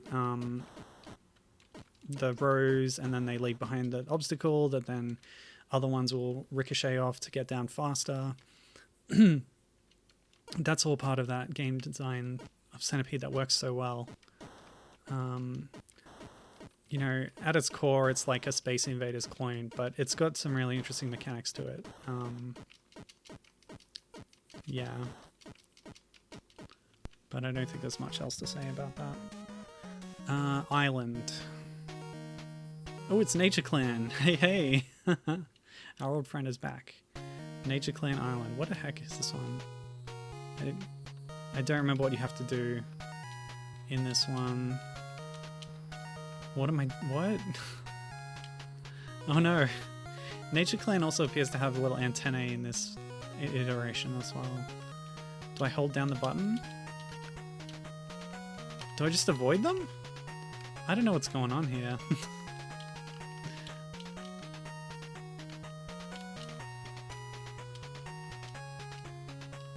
Oh, okay, I kicked it with the A button. That's cool. Oh, okay. I was trying to press the button while moving. You have to stand still and then press the button. Only then are you allowed to kick. Can I kick into an enemy? Is that what we're doing? They kind of have a rest after a while. Okay, you can defeat an enemy by kicking into it. Well, somehow I passed the requirement at that stage. Okay, so now I see what they're going for, and it's pretty interesting. Just a little basic arcadey action game, but yeah. Jumping Kid is next. Amusement Park Jumping Kid. Gibbon says, man, when I was growing up, we didn't get a modern console until after the Nintendo 64 was already out. So I had a Commodore 64 and an Atari, and Centipede was my favorite Atari game. Oh, that's great. it had that cool comic in the manual booklet that gave young me tons to sink my imagination into while playing. Yeah, that was a really cool thing that Atari was doing at the time. A few of their games had these pack-in comics to expand the story, and that was great. Great concept. But yeah, Centipede's great game design. I featured it on one of my streams about women developers in the 80s because it's one of those rare examples of, you know, a woman in the game development scene being responsible for something. Yeah. I don't remember the full story, but you can look that up if you're interested.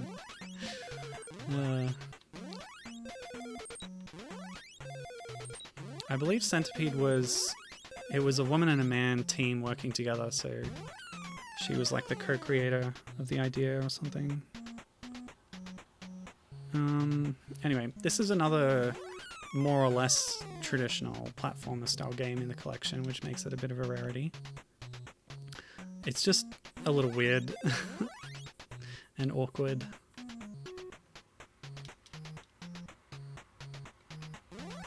Oh. Thought I recognized the music for a second, but never mind. Jump, jump. This looks like a worse platformer. That guy. Okay, this is Super Mario USA. Climb the waterfall by jumping the logs. This game is not very good. Gibbon saying, I was really happy when 90s PC, when the 90s PC 3D Centipede game kept that story with the elves and stuff. Oh, that's cool. Yeah, glad that they respected that lore. That's cool.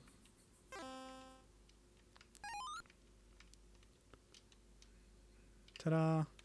Man, the control in this game is very awkward. All right, Lattice Winner. What is that?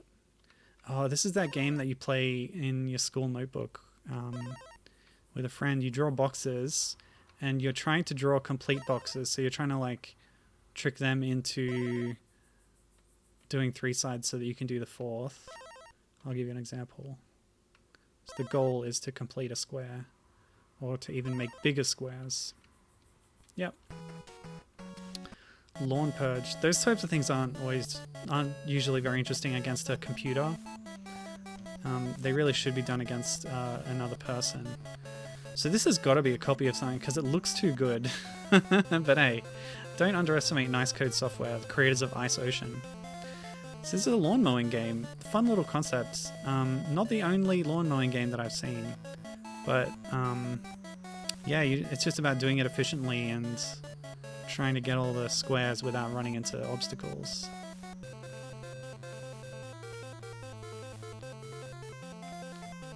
Sometimes I miss mowing the lawn. It's kind of satisfying, but also I don't miss it at all. I do not have grass at my house now. Lawn purge, cute lawnmower character. Is that based on like a cartoon character? I'm not sure. Because there is a character later on that I'll show, which is definitely based on something. Yeah, Gibbon does not miss mowing the lawn at all. Fair enough, me either. I just sometimes vaguely... I don't know, you can get kind of the same feeling from vacuuming, I guess. Ugh, the accelerate button is different in this game from the other game that was identical otherwise. Anyway, we've seen this kind of game before. This is just the same thing, but uglier. No thanks. Little Witch. Oh, this is cool. Great music. I think we've heard it already in this collection. But, you know, Bootleg Games Wiki will tell me what this music is from.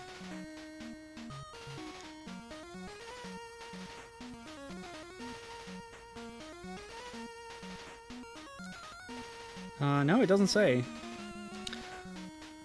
Anyway, it's a side-scrolling shooter. Your character is sort of stuck on a single screen. Yeah, it's kind of weird. You can't really move. But you can. There's a radar, so you're moving, but the background's not moving. That's the difficulty. It's a kind of disorienting feeling. Like, there should be some parallax scrolling.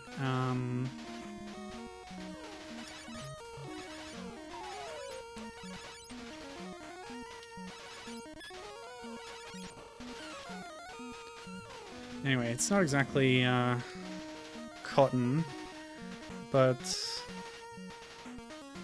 it is another example of a heroine character in this collection, so it's got that going for it. Magic egg. What? Oh yeah, you have to... Like, if it's a baddie, you gotta shove them off. And if it's a goodie, you let them be sucked up. So they're actually... I forget which is which. It's reversed from my actual controller. So yeah, you can just like delete the bad things when they hatch. It's not very interesting. Masked Man. Okay, I'll give you 3 guesses what Masked Man is. And you won't get it because it's actually... Spider-Man. So I tried to do a bit of research on Spider-Man games, and I don't think this is directly based on any existing Spider-Man game. Like, Rare made a Spider-Man game on the NES. And on the Game Boy, I think? No, I don't remember. They definitely made a Game Boy one. But it's not like this. Their Game Boy game is awful. The sprites are way too large on the screen. This has a good balance of sprite size to screen size. But yeah, it's a little awkward to control, and I don't know what these gun bots are supposed to be. They kind of look cool. But if you want some more Spider-Man action, that's okay. We got 2 sequels here for you with totally different gameplay styles. Sadly, this one is similar to Contest that we played earlier. In fact, it's identical now that I think of it. You have these homing shots, which are web shots in this case. And the boss shoots a DVD screensaver at you. But yeah, I don't remember a giant beetle in Spider-Man. But then I haven't read too much of it, so you never know. Will Masked Man 3 give us something else? It will, because all 3 of these have unique game design concepts. In this one, you can web diagonally. Your goal is to... What is your goal? I forget what I'm supposed to do in this one. Okay. I'm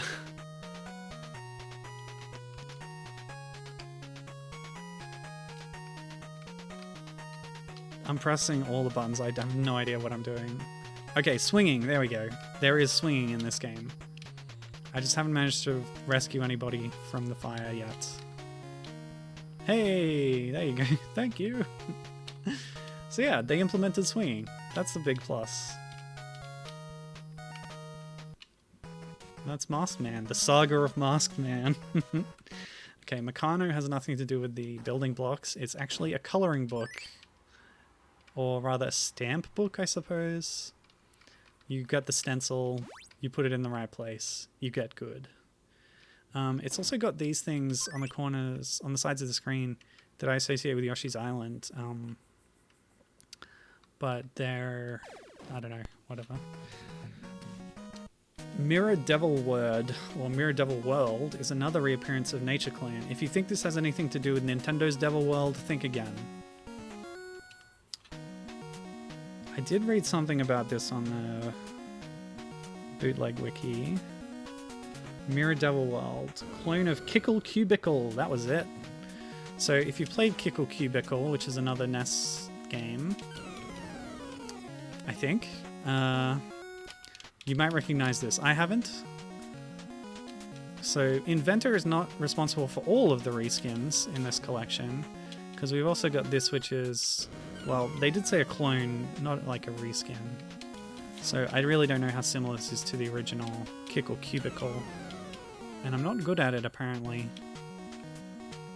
Yeah, I don't really get this one. Mouse Hero.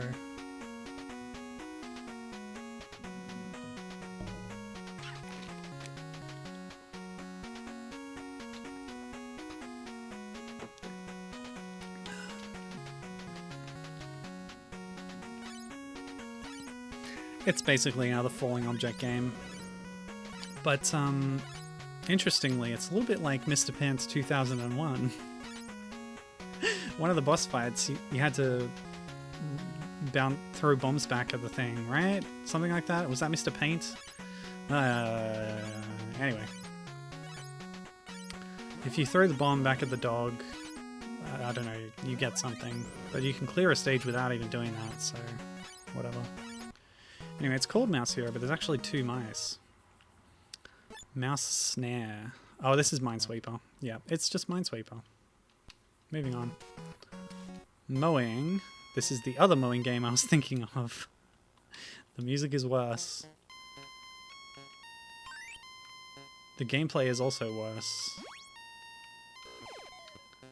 And there is a dog. Oh, poor dog.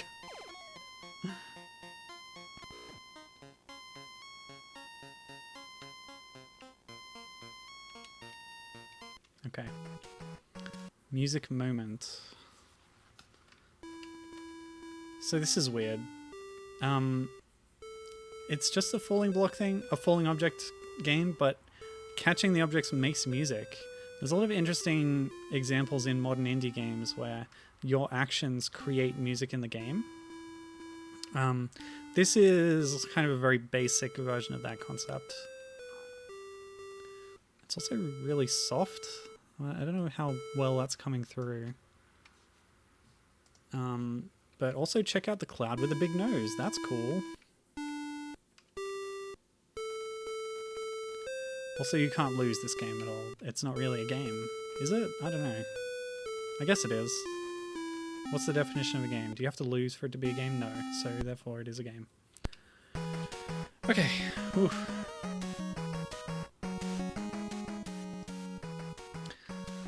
Next, Nutcracky. Also a contender for good names in this collection. Save the Princess, whatever. So based on the Nutcracker, we have to grab bullets, use them to shoot mice. This is how the Nutcracker works, right? The opera. And then you find the princess. And that's it. It's not bad, I guess. Now, this is good. Octopus. It's another mermaid game, sort of. Now tell me if you recognize the character who appears on the death screen, or any of the characters on screen right now. Because we've got a Cecilia. Who does that remind you of? Okay, time's up. Yes, Gibbon got it. She's genius. Identifying this character correctly as Ariel's kid. So this is Melody from the Little Mermaid 2, the direct-to-video sequel. The Cecilia who's chasing me around looks very familiar to Ursula, the antagonist of Little Mermaid, but in Little Mermaid 2, she's dead, of course. But she was replaced by another very similar character who is her sister. So I assume that's who that's supposed to be, even though the hairstyle, I guess, looks more like Ursula in the face shape.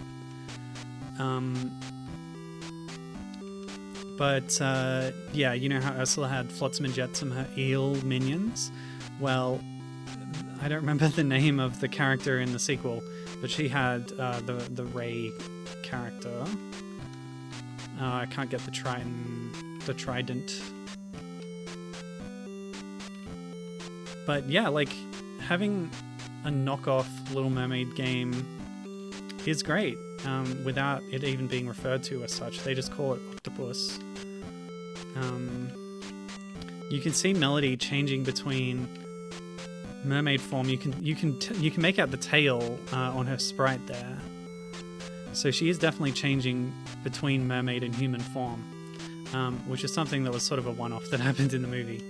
But yeah, it's an interesting idea because you're safe on land from the ray, but not from the titular octopus. Oh.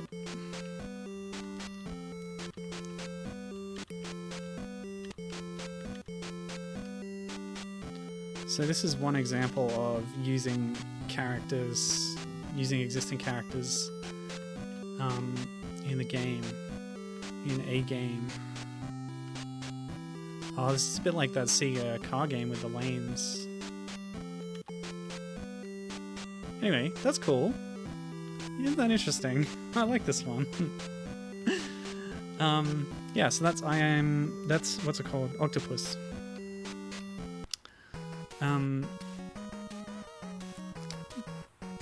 I should have done some more looking up of Bootleg Games Wiki, but here's what that Bootleg Games Wiki has to say about Octopus. It's a clone of Too Cool from the PC game The Little Mermaid 2 Return to the Sea. The graphics from the original are retained. It has variant forms as Brave Boy or Skateboard.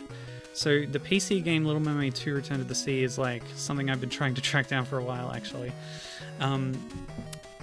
But yeah, it's like a minigame collection for PC for kids. So it's a copy of a PC minigame onto the NES, and that is fascinating. Alright, battle is next.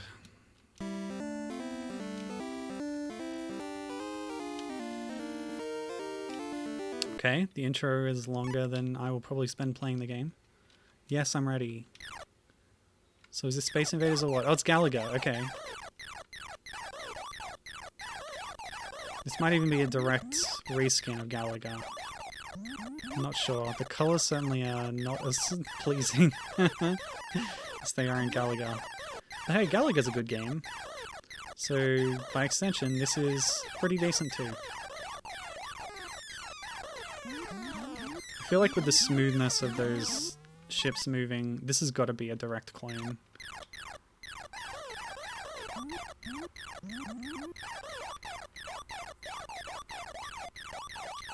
So yeah, Galaga, if you're interested.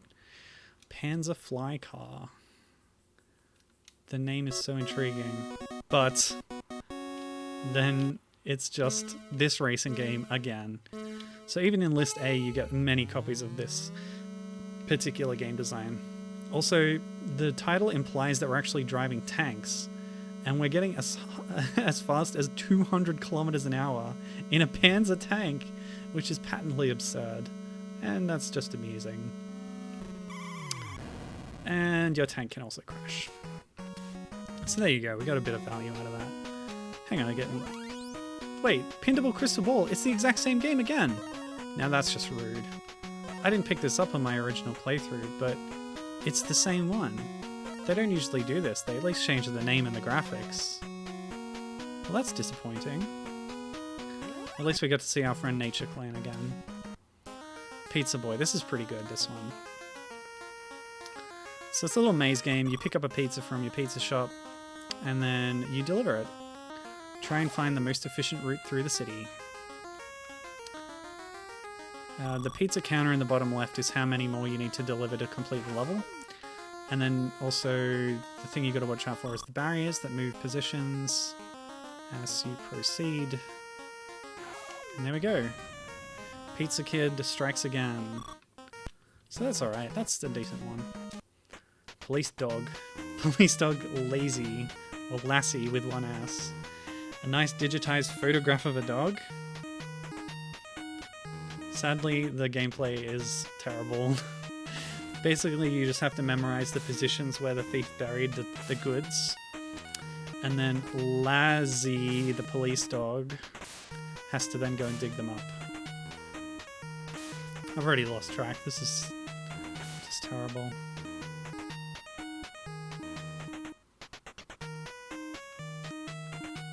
Yeah, I get it. Around here somewhere? Huh? What? Okay. Oh, it was a bomb. I guess I picked the wrong one. Police versus thief. Violent chasing! Sounds exciting. This one is actually not too bad. It's another maze game-esque one. Catch out. That means I win. So I'm the blue car. You can't go back. You can only turn when you reach an intersection. And you have to outsmart this other car by being ahead of them and predicting the path they're going to go. Or hedging your bets or whatever. And I've already lost by chasing directly after them because that doesn't work. You got to try and head them off. So that's alright. This is a decent little one too. Catch out. Polk. What do you think polk is? It's a portmanteau. Oh, nice trans pride colors up the top there. In the logo. Select or players 1. What? Right, so despite everything we just went through, this is actually just a pinball game. Yeah, there is a game on the collection that is a clone of Nintendo's pinball for the NES. This is not that. This is a much more clumsy implementation of pinball. What did I do? I went into the bonus stage. Ah, okay, it's A and B to do the flippers. Just the way the ball moves, it's so herky-jerky. It's not smooth at all. It only has like 8 directional movement. Oh, maybe a little bit more, yeah. But it's sort of like scripted contextual bounces. It just does not feel natural at all. It's very bizarre. There's a much better pinball game on the collection later on. Pong Pong.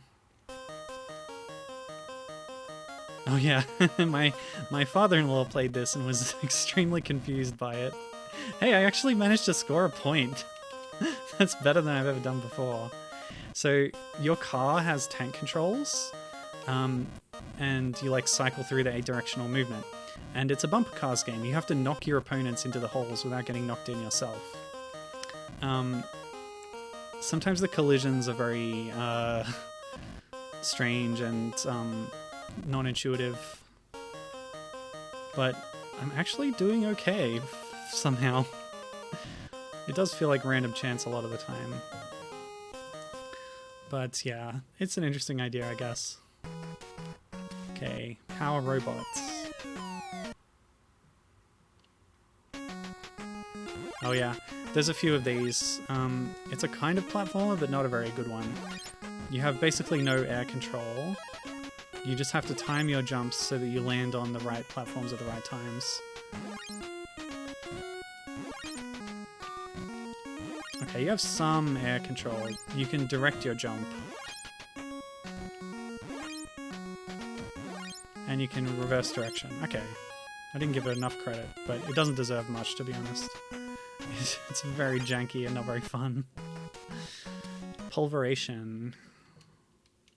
Another military shooter. This time we're a tank.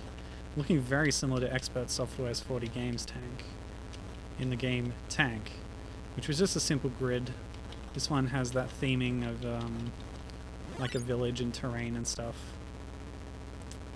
And you got a range around, which is kind of cool. I don't know if there's power-ups, but the sound is definitely a big negative here. That constant drone is just awful. So, moving on. Rabbit Village. Badly drawn rabbit on the title screen. Okay. So you gotta help your rabbit friends to escape the burning village in the cliff side while avoiding the bombs. So there's this kind of push and pull thing. You have to move left and right to change the position of this capsule. but you also have to move left and right to avoid the bombs and stuff. I kind of detect a little bit of Puyon influence here with the setup, but we will actually see a bit more of Puyon later on. Alright. River jump.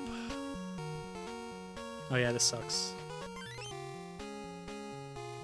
We are Takahashi Meijin, apparently. Without the hat. I forget how this works, but it's another kind of pattern matching thing. But just not very interesting. Roadwork. Oh, this is good. Nice title screen. This is like a little puzzle thing. You have to select the right ones. A little bit Pipe Mania-esque, maybe? You need the bulldozer first to get rid of the rock, and then fill it in with a road. And yeah, like, your cursor auto-selects the next road piece, and you just pick the right part before the car gets to it. Ideally to save you time, so that the car has a clear path to escape. So, you know, pretty decent puzzle-style game.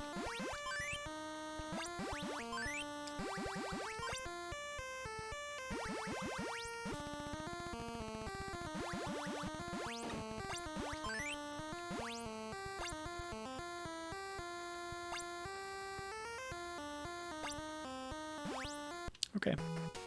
Given says, I like that one. Yeah, that's a cool one. That's another one that's actually decent on here. Alright, Sea-Maid up next. I'm going to play this, but watch this. Copyright, with a space, 2002. That's one of the few clues in the within the collection itself as to, you know, when these things were made and who made them. You sometimes get PJ or PowerJoy, which is the company that Nice Code Software made the games for. PowerJoy, I mentioned it earlier, was a label of Trump Grand, which is, I think, based in Hong Kong from memory. There's a lot of things to keep track of here. What was I going to do? Never mind. Let's just play the game. So, this game, it's pretty simple.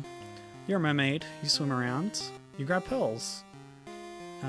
There's some fishes around who may or may not try to stop you, I guess, but yeah, there's like a timer which kind of works like Echo's air meter in a way, but you can't really refill it. Oh, you can. You get bubbles to refill it, so it is Echo's air meter.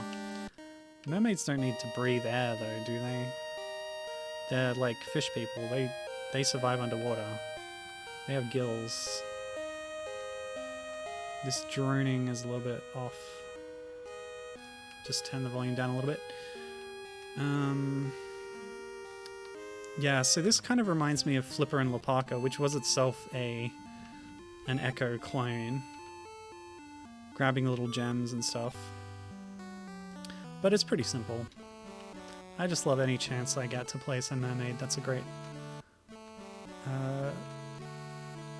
appeal for me. Which will put this stream into the Dolphin and Mermaids stream playlist on YouTube. And that's win, that's the end. That's all there is to Sea-Maid, but that's cool.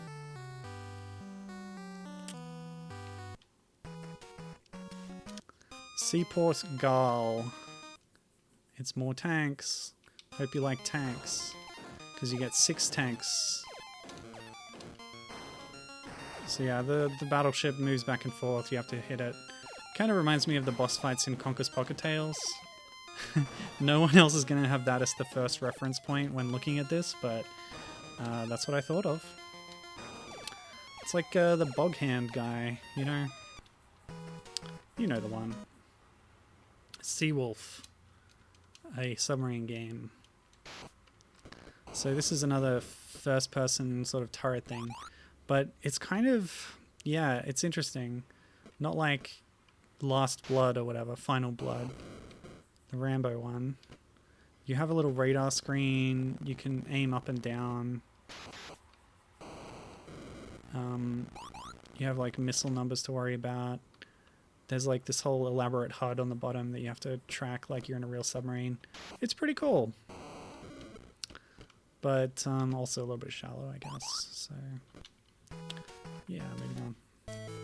Shift. And it's not the game where you change between black and white, colored platforms. It's a cool game, look it up. But this is a Soccer Barn clone. There's a few Soccer Barn clones in here. In this one, you're a beetle, which is a nice twist. You also have to hold down the button to move a crate, which is probably preferred, to be honest. How am I going to do this? Okay, that's that. And then I can... oh, no.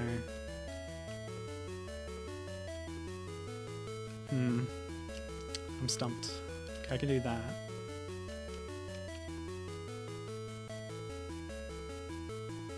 Oh, I know. Oops, no, I messed up. Never mind. Sudoku. It's not Sudoku. It's Sudoku. But it is actually Sudoku. Yeah, I've done a lot of these in the newspaper. I don't need to do any more on my multi-cart. NES bootleg. Space Base. Although I haven't done a Sudoku in the newspaper since I was in year 12. So you rotate the turret, you shoot. I have an electro barrier thing and I've now wasted a couple of them.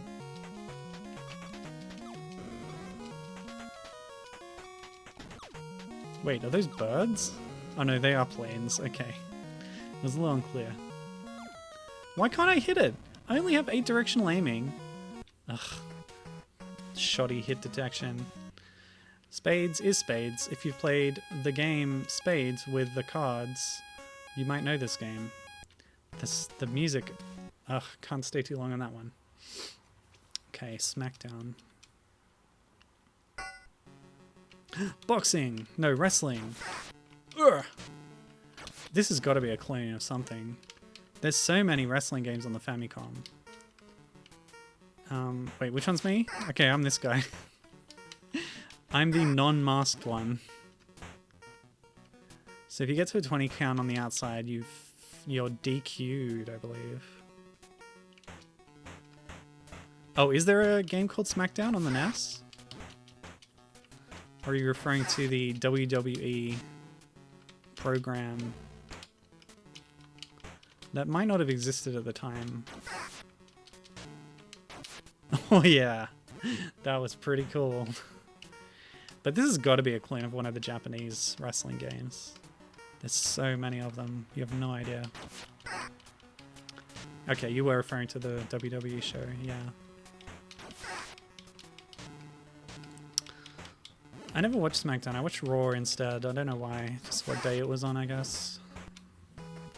But that was a long time ago. Okay, this is the one example of a game being on the collection with no changes from whatever it was pirated from. Oh, the 20 count is a Japanese mechanic to wrestling, according to Gibbon. That's interesting. So Squoon. Squoon is a game that just exists. If you see, they quickly pass through the title screen to try and throw you off the scent, but it's a game that exists. Like, it's called Squoon. They didn't change that. To be honest, I don't know too much about the content of the game Squoon, so they might have changed something within it, but they didn't bother changing the name, I guess. I like that we have a city underwater. I guess there was some kind of global catastrophe. It'll happen. It is literally going to happen. Rising ocean levels, etc. And I would feel bad about destroying these, but they're not dolphins, they're fish. You look at the tail position, so it's fine. You can kill fish, you just can't kill dolphins. That's my rule. For video games. You know, I'm going to look up what Squoon actually looks like to see if if this is just Squoon. It's not on the nice code page on Bootleg's Wiki, so this must be an Inventor joint. Or maybe PowerJoy, Trump Grant just took it themselves and dumped it on here. Looks very similar to me from this screenshot. I think they moved the UI around a bit, perhaps. Nope, they didn't even do that. It's literally just Squoon. Who made Squoon? Squoon NES, published by IREM, or IREM, developed by Home Data Corp. Cool. So there you go. If you want to play Squoon, it's on there. UU Weapon. Yes, Weapon does have a W. Whoa, whoa, whoa, whoa. This is way too intense.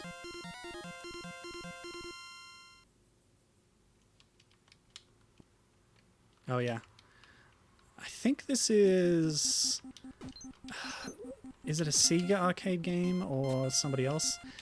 It's like a ninja thing. You play the role of like a famous peasant rebellion leader.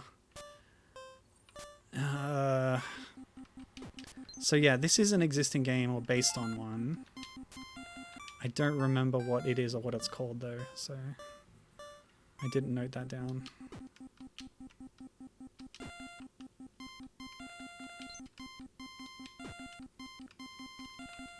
Anyway. Springweld. You can bet it's not called UU Weapon originally. Nature Clan's back. Hello, old friend. Oh, wow. Okay, so this is a little bit like Pindable Crystal Ball, but with more springs.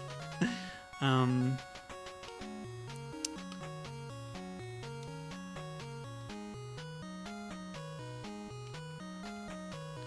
the gems changed position. That's interesting. Nature Clan is so cute.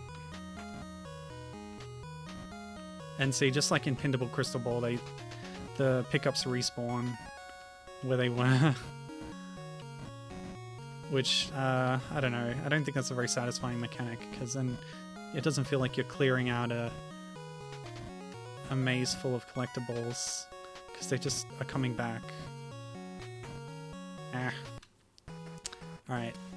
Aerial Hero. Spelled weirdly. Oh yeah, this one was very strange. I didn't understand what you had to do in this game, but if you look at the design of the buildings, it looks like they're ripped off from Pokemon, doesn't it? Like, the whole world looks like Pokemon, red, blue, green, yellow, crystal, gold, silver, that era. Just the style of this architecture and the other environment tiles as well. It looks very Pokemon. Now that I've seen that other helicopter, I am intuiting that the goal is to track down that helicopter wherever they are on this big scrolling map and then destroy them, but I've lost them again now. So I'm no closer to beating it. Ah, there it is. It's really hard to tell where your shots are going to go. I'll try and lead it, I guess. Is this working? Oh, I've got red shots and blue shots. I'm out of blue shots, apparently. There we go. I won. I'll just call that win. Yes. So that's just a weird example of stuff. Okay. Strong PJCC. This is like some kind of typo, because when you go into it, it says strong pill, but they've sort of misinterpreted what the cursive letters represent, which is also weird, because when you go into the history of the company, like PJ, I initially thought it stood for Power Joy. Strongly pill. Anyway, I like the character here. It's pretty cute. It's a similar kind of Sokobon thing, but there's an additional rule which was on that option screen, where you can't push a rock unless you have a space behind you and the rock has a space in front of it. So having a space in front of it, that makes sense. You having to have a space behind you doesn't make sense, but it's the rules of this game, so you just have to deal with it. But yeah, it's decent, this one. Soccer is always so cramped. It's easy to make a mistake and lock yourself out of the solution. Whereas this one, the maps are so open and there's so many rocks that there's a lot of possibility to it. It feels more freeing to me. So here you can see I can't push this one because there's a rock behind me, but I can push this up. So that's a mechanic I've never seen before. But you can squint and imagine that you're playing Barbarossa U with this one. Maybe you'll have a good time. I think this one's pretty decent actually, but I've messed up now. I've locked myself out of the exit, so that one's actually okay. Strong Pill. What's up next? Submarine. I wonder what this is about. Yeah, there is a game that exists that is similar to this, but it's so simple that it's like not even worth claiming it's a clone. There's really nothing to it.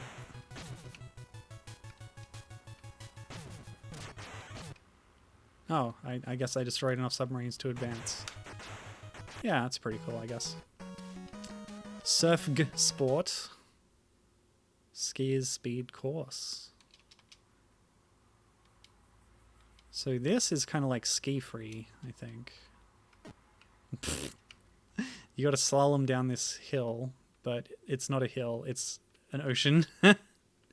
So it's like a snowboarding skiing game. It even said skiers on the option screen there, the menu screen. But they've just lazily reskinned it as a surfing game with oil platforms instead of trees, and yeah, heavily oil derricked section of ocean. Yeah, not much to this one. You move so slowly that it's not very engaging. I mean, you can always go horizontally. Is there a Yeti? Great question. I guess I need to play a bit more to find out now. Ski Free famously, of course, had the Yeti, so if there is one, I would love to see it. I don't know if this is Ski Free or if it's based on some other game.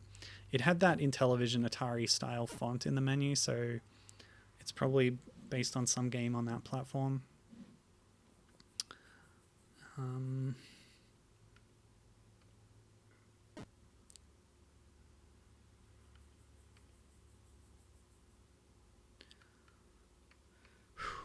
If I'd had the time or energy to research 100 games ahead of time.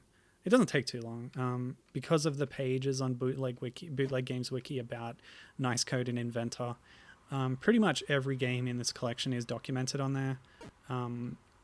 So you can always find a little bit more about them, which I could have done in advance, but I didn't. I'm sorry.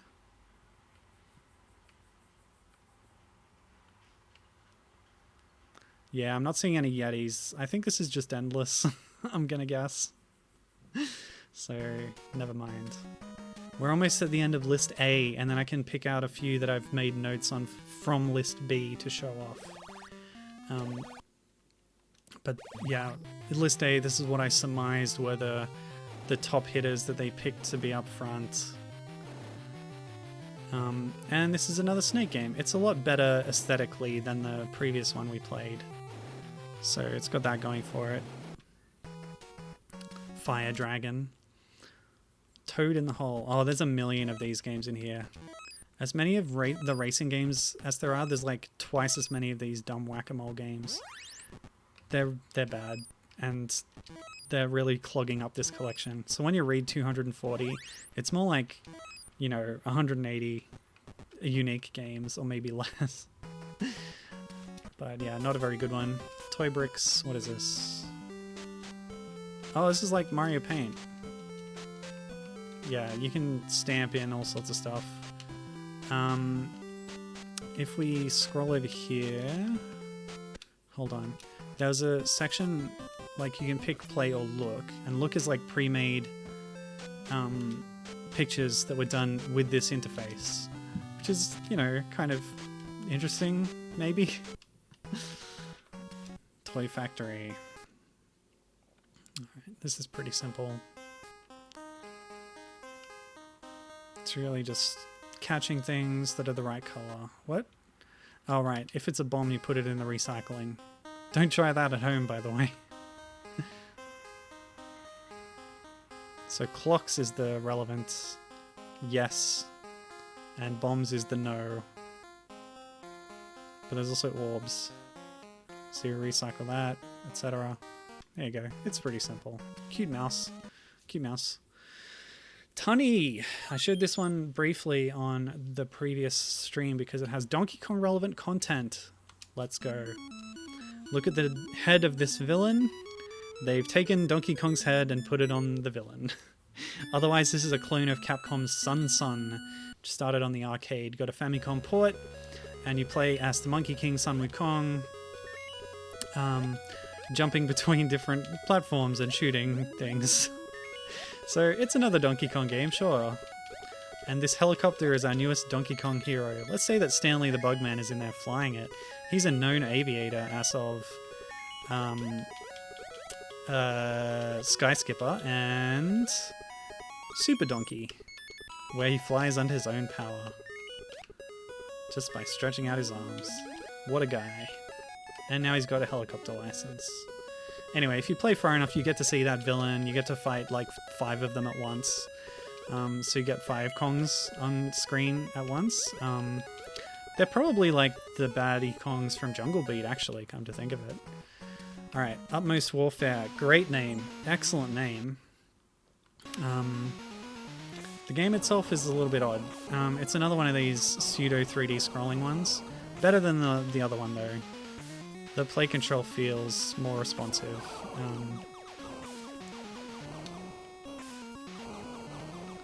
And there's power-ups. So yeah, this is pretty good. It's basically Star Fox, right? It's just as good. Excuse me.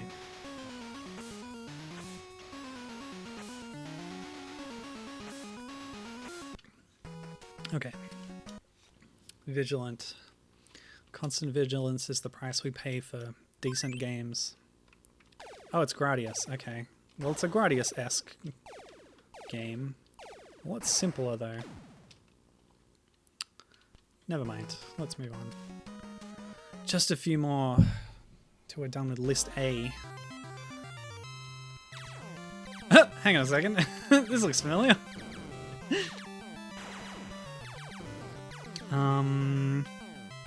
Yeah, I didn't write a note about this, but this is Gradius again. This is Konami's Gradius. Except you're in a flying motorbike. Yeah. Go back in the stream to when I was playing Gradius, and the play style is identical. The obstacles are identical. All that's changed are the graphics. So at least this is more of a total conversion overhaul than Gradius was, which left a lot of things from the original Gradius. This has you in a flying motorbike, and that's fun. Okay, volleyball. So we do have at least one sports game in the A list. There's a lot more sports games in the B list, but I don't think this is very good. I really struggled with the controls on this one. Yeah, whatever. I hate it. Warzone is next. Looks a bit like Blaster Master, but in actual fact... how do you do this again? So I'm the attack helicopter. I have to drop bombs that follow the...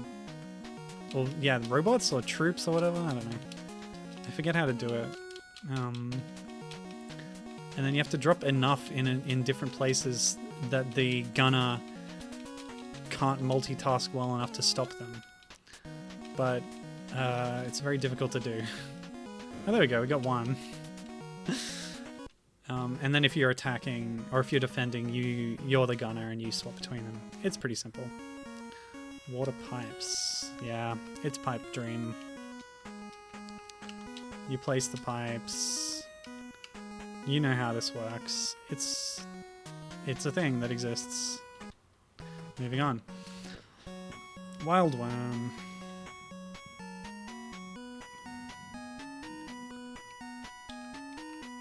I forget this one.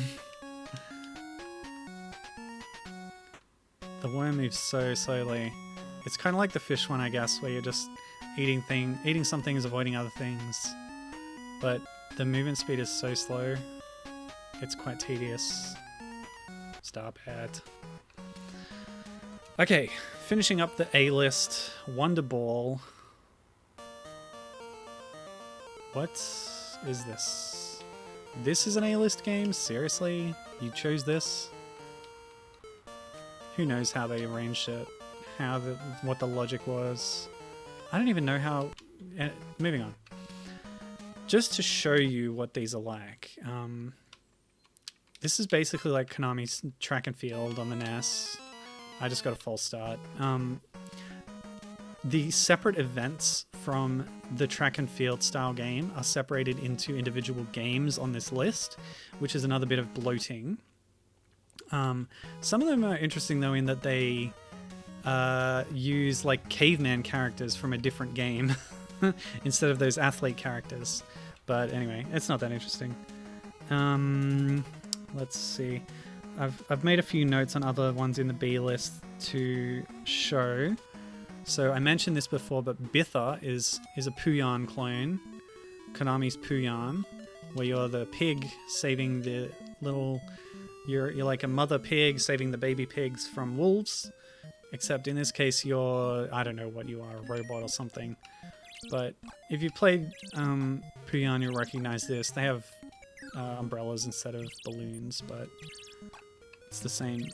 Every wolf has become a Mario, I guess. You can tell by the red hats and the moustache, although that's actually their mouth. Yeah, it's just literally Puyan, so that's cool.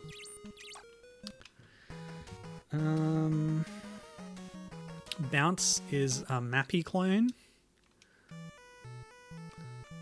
with the money bags from Bandits, the DK3 clone. It's also got like a Super Mario Brothers style mushroom, not mushroom, flower up there. Mappy's good.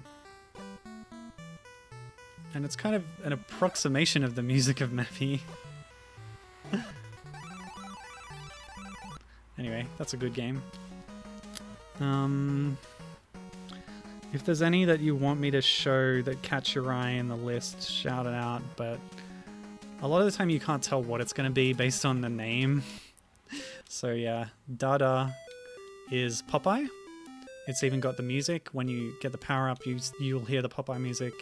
This is Nintendo's arcade game turned Famicom game that they did with the Popeye license after they decided not to use the Popeye license for Donkey Kong, which was originally planned as a Popeye game. So Popeye's a bear now, Brutus is some guy, and Olive Oil is a penguin, which has got to be from some other game, probably a Konami game. Whenever the spinach pops up, you can grab it and get the power up. You can see me do that on my previous stream if you want to go back and check that out. Previous one being the Donkey Kong. What did I call it? Never mind. It's the one immediately before this. Okay. 161. First Defender. It's Space Invaders, but you can tell by the simplistic graphics this is another one of those Atari or Intellivision or whatever, like port copies. Oh, what was the other one? Dark Castle. This is one that sticks out in how different it looks from the NES games in the collection, or the NES native like homebrew and reskin games in here. I'm sure this is an existing game, but I don't know what it's called off the top of my head.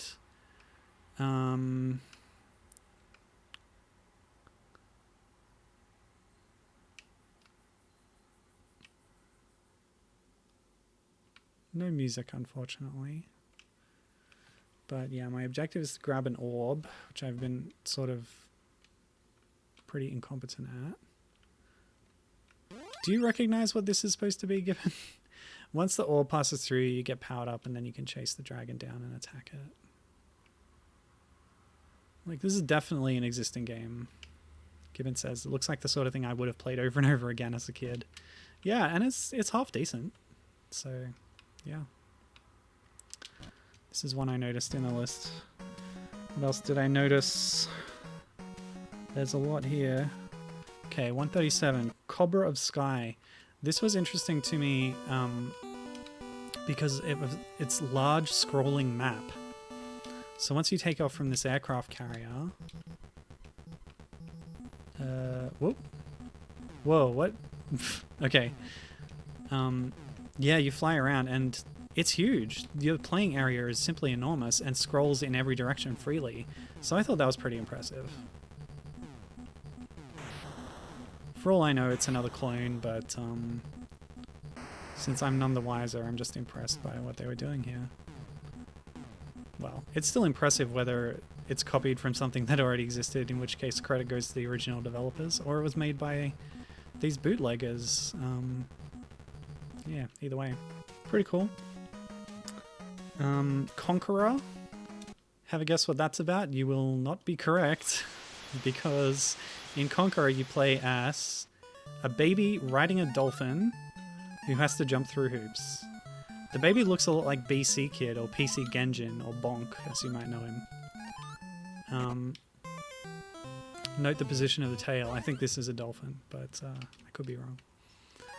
But yeah, riding a dolphin, tick tick on my part. Love that. Oh no, I got eaten. So yeah, I don't know what this has to do with conquering, but I booted this up and I was like, this is my jam.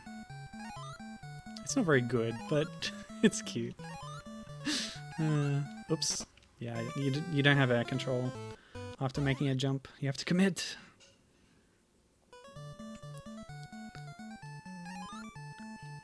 It's saving my progress though. I'm out of lives. Let's see if I can beat one stage. With save states.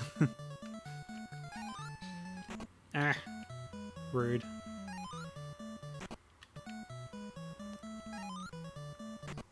Oh, come on. There we go. We're so close. These crocodiles can't stop us forever. I just want to see if there's an animation when you get to the end of a stage.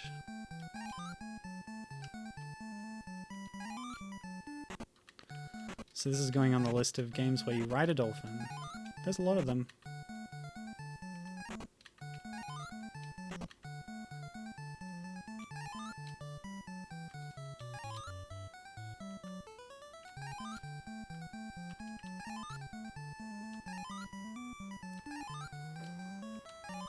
Oh, what's that? A paper hat gave me a score bonus.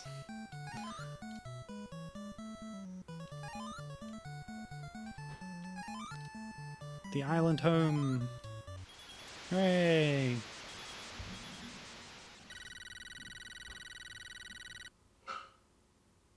Okay.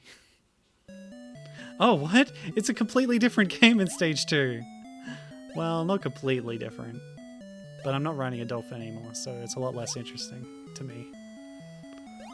I don't know who these Kirby dudes are. There sure are a lot of them, and they have big tongues. It's a lot easier to deal with this section of the game. Oh, okay, slight wrinkle. I don't know why I'm in a completely black void above the landscape, though. Maybe I'm in space. Yeah, we're in the great orbital hula hoop that goes around the Earth. It encircles the whole globe, don't you know?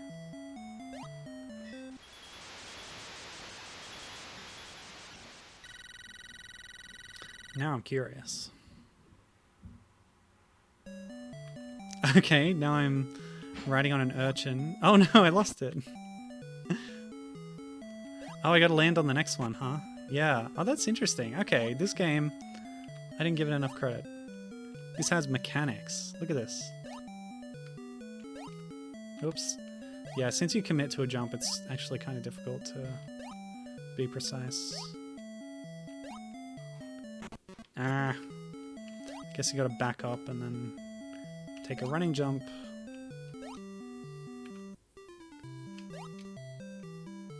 I will conquer Conqueror now. Committing to it. I'm considering this an unofficial BC Kid game for when I play all of those. He kind of looks like the first stage transformation. You get these big eyebrows when you get your first meat in Super BC Kid. And I think that's a mechanic that carries over a lot of the installments. And then when you get the second one, your third form is like a weird dinosaur with a big brain. It's a really strange game. Okay. Yeah, Gibbon also agrees, liking how the game changes things up each stage. Okay, now we're riding a clan. And there's trampolines, okay. Oh, I see. I can speed up and slow down, by the way. Yeah. Well, this one's much longer, too.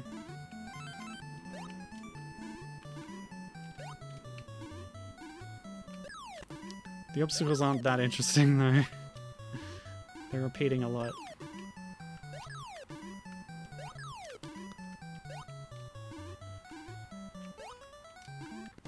Oops, I hit the wrong button. I meant to save a state, but I loaded it instead. No!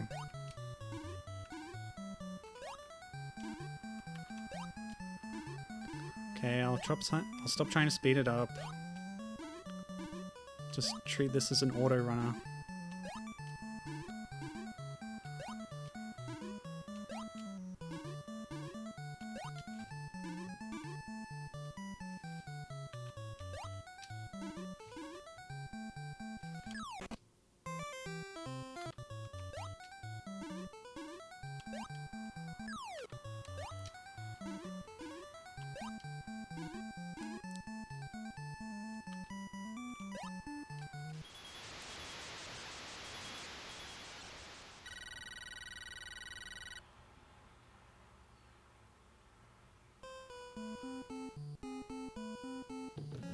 Oh boy, now it's swinging.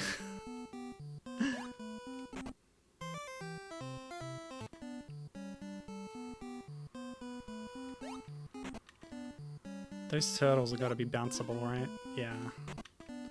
Oh, this is going to be real tricky. You got to line up the swings. At least it's shorter.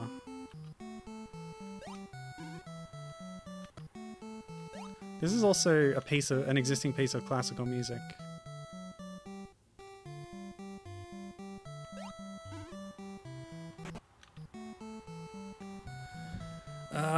I cannot recall the name of it.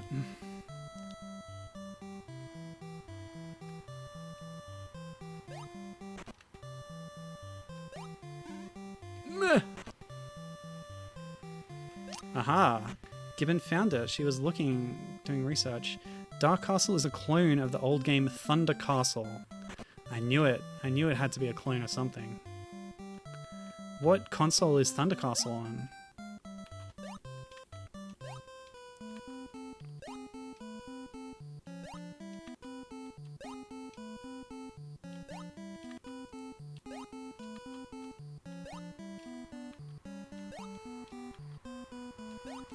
I got the ropes to line up, so now it's easy. Uh-oh. I spoke too soon. There we go. Just had to wait that one out a little. Oh! That was cool. This game is very fascinating to me.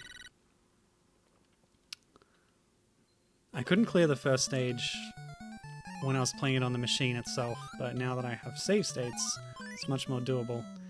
Disappointed to see that we're revisiting a gameplay style here. But the hoops are coming faster. There's more hoops in this stage, so I guess they're upping the difficulty. There's even smaller ones too. Ah, Intellivison, of course. The Intellivison was called out as a source for several of Nice Code's games. The ones in this collection that are like clones of NES games are usually by Inventor. But yeah, the Intellivison clones are by Nice Code, apparently.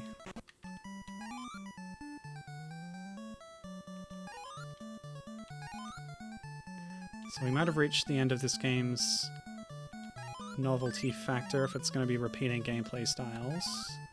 So we'll just check what's coming up next. They didn't even change much from Thunder Castle. Yeah. Not that surprising. This is the same. They didn't change much here either. Look at this.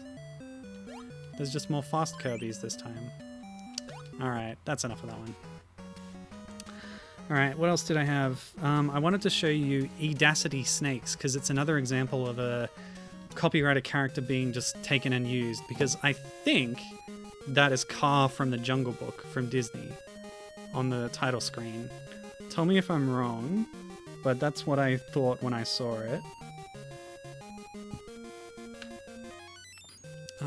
As for the gameplay, it's Snake again, but at least it's got like obstacles, which is fun and interesting.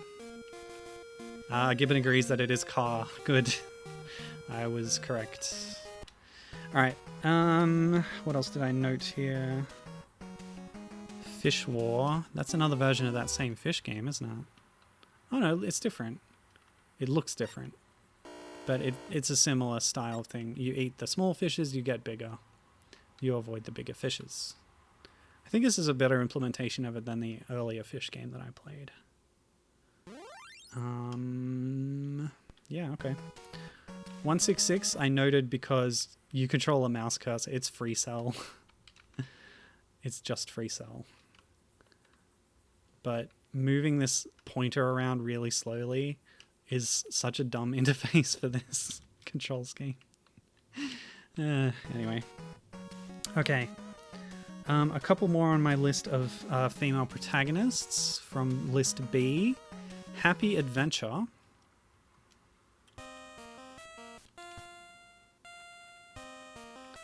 We're a little girl. This is a clone of another game on the collection called Archer. The theming of this one is a little odd. In Archer, it's like dragons spitting fire at you. And there's a couple other clones of this as well, but they're all identical gameplay-wise. Very rigid gameplay structure where, you know, those holes are dropping things at you that then roll across the screen. You have to hit the thing until it goes grey, and then you leave the screen to the right. It's not very interesting. And the final one I had for heroines is Labyrinth. Not based on the Henson movie, unfortunately. This one is more of a like Choo Choo Rocket style. You have to direct somebody who's walking along by changing the position of the signs. So when it's R, she's going to turn to the right. When you get to that, it asks you if you want to turn. So if you do nothing, you just go straight. And then I've hit a wall, so I lose.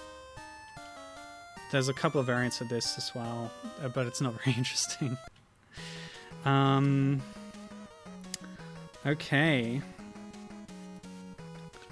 So the next thing I had listed was all the ones that I noticed were obvious clones of existing games. So Hoodle, for example. This is Nintendo's pinball on NES. Much better than the other pinball game I played earlier on.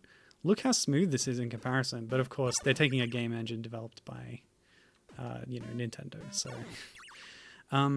note that some of the sprites here, well, the kind of target object graphics. Sorry, I should be able to put that better. But like the obstacles on the field, are all changed from the original NES pinball, but the layout is the same. I'm pretty sure. But Gibbon, have a look at the characters here underneath the jellyfish. Is that Lode Runner, or am I crazy? I don't know who those dancing fellows are, but let's have a look at the bottom screen as well. Just more jellies and some weird-looking ladybugs too. And a dancing frog who hatches out of an egg, of course.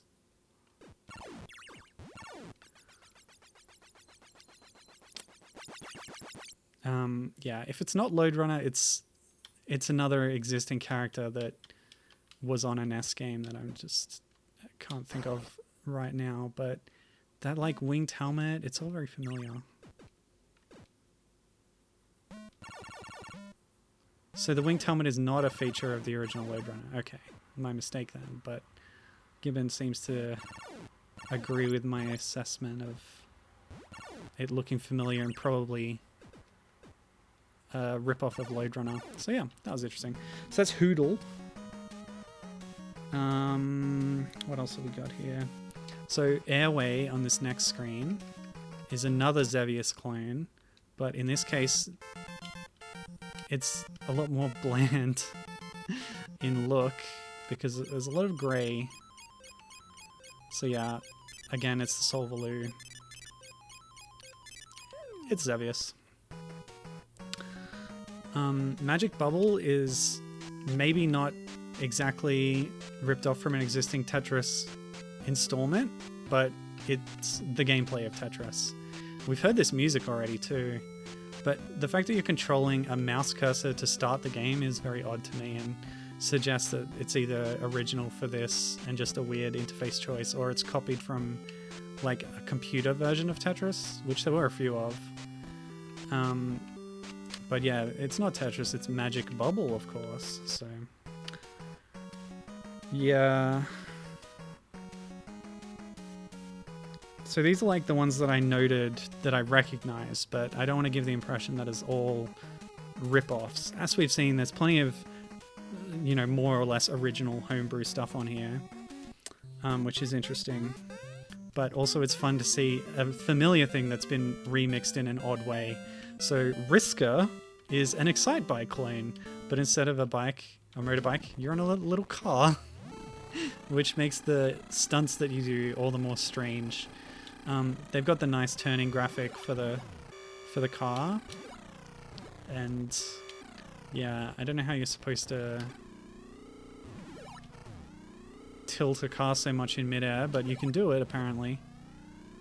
So yeah, that's pretty cool. Snowball was another soccer barn, but more traditional style compared to the bug one I played earlier.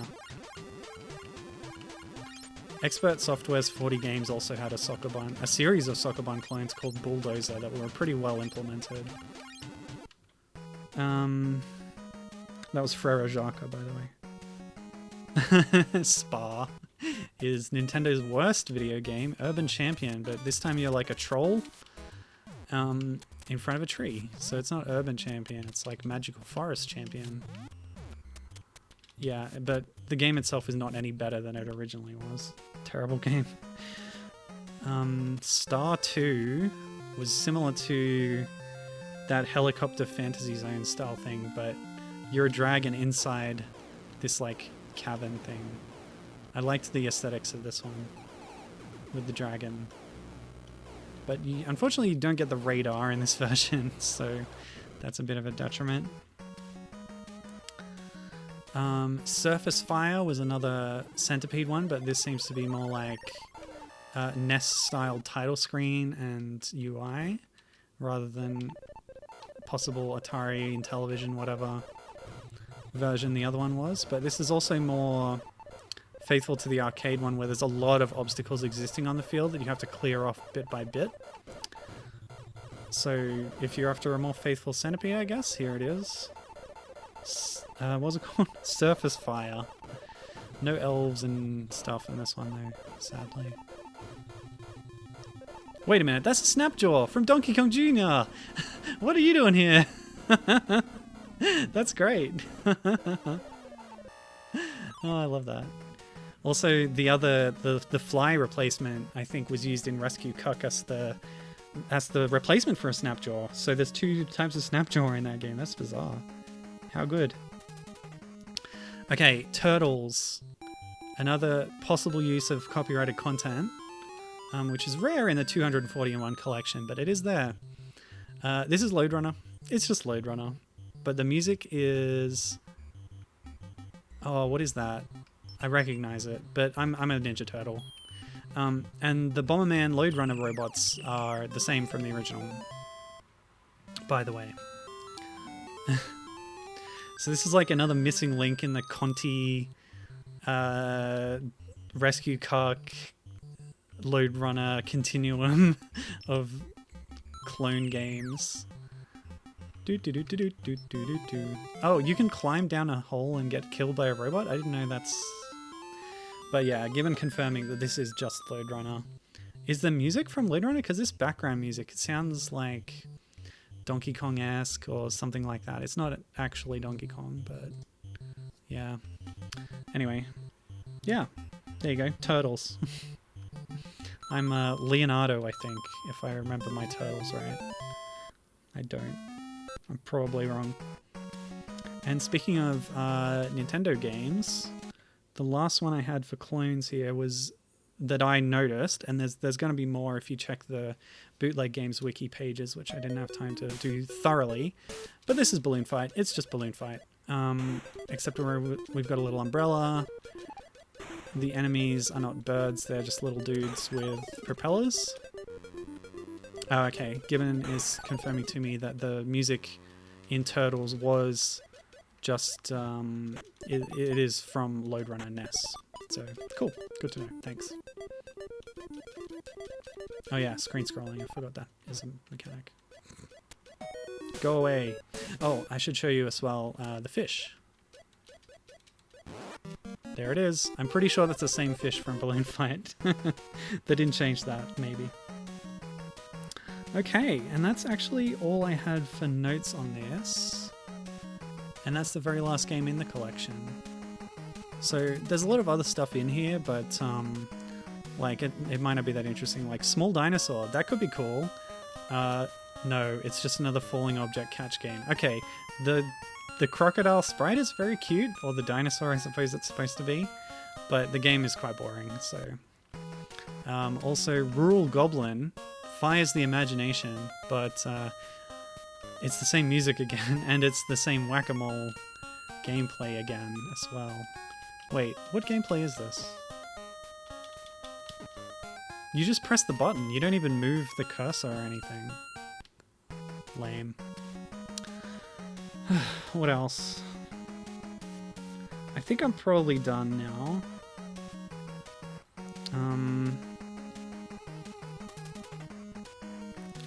There weren't any other games that I remember finding particularly interesting, but there's so much in here. I hope I've shown you a few that might actually be worth trying out. Devildom Doom, great name. The game's just okay, really. Kind of maze game action. It's okay. And just to quickly cover, but I'm not going to be thorough about this. I mentioned that hackers on the NES dev forums had dumped this ROM and made it available. Other contributors to that thread in total dumped 3 different multi-game machines of similar type. So I'll show you the other 2 that are available on there. 301 is another one, obviously by very similar, with very similar provenance. The music is the same but slowed down. There's a lot of overlap with the game selection. So Escapeway and DreamGEAR, we saw those already. Unfortunately, these aren't in alphabetical order, so it's a lot harder to find what you're looking for unless you know the number. But in here, you'll find game types that aren't in 240-in-1. I showed this already on the Donkey Kong stream, but Panda, for example, is a reskin of Super Mario Bros., but with a panda.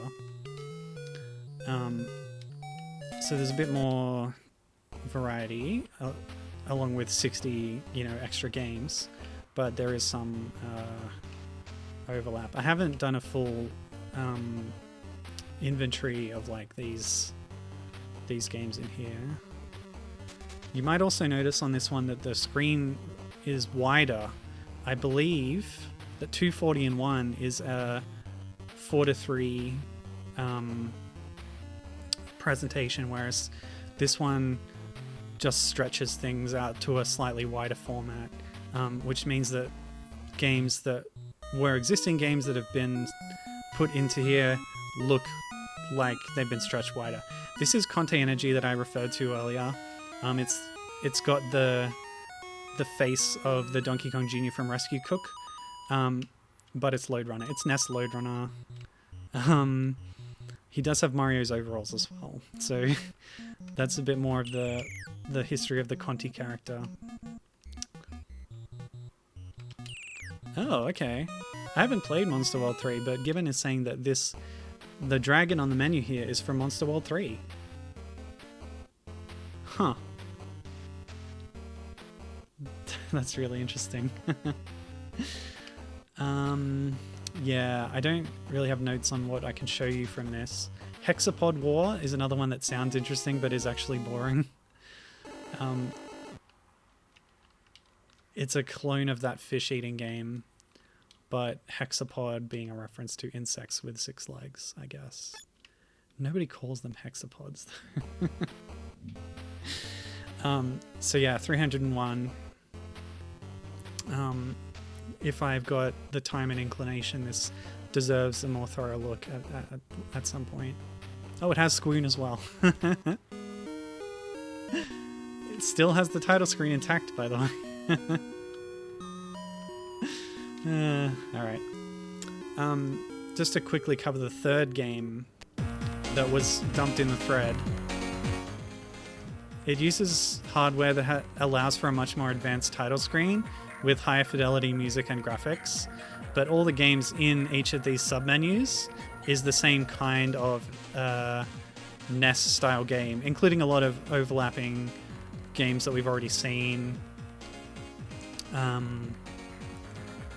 like Octopus is here again as well, and then it just loads into the same thing. So yeah, I'm getting real tired, so I'm gonna call the stream there. I think we did a pretty good coverage of 240 in 1, which has kept me pretty entertained over the Christmas period, after I got it as a present, and just after, yeah, the struggle was finding a comfortable position to hold it in while playing it, because it's a very small arcade style cabinet design, and just pretty uncomfortable. But yeah, just investigating the games on here and then doing the research on what was behind it, finding the Bootleg Games pages.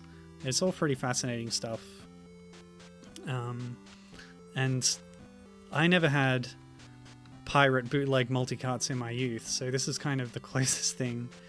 I've been fascinated with bootleg games. I've played enough of them on this stream that you should know that. But having one in real life to sort of explore and discover things about it was a really cool experience. So yeah, it's been fun, and thanks for joining me on this journey of recapping that whole thing.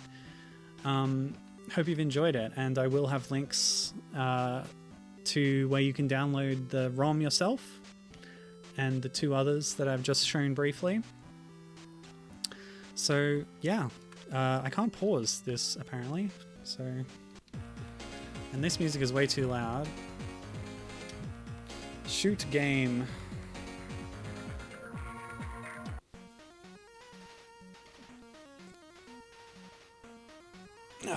All right.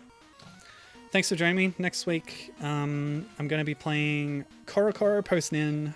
I planned it out. I planned it in advance. How about that? So look forward to that. And I'll see you then. Keep circulating the cartridges. Bye.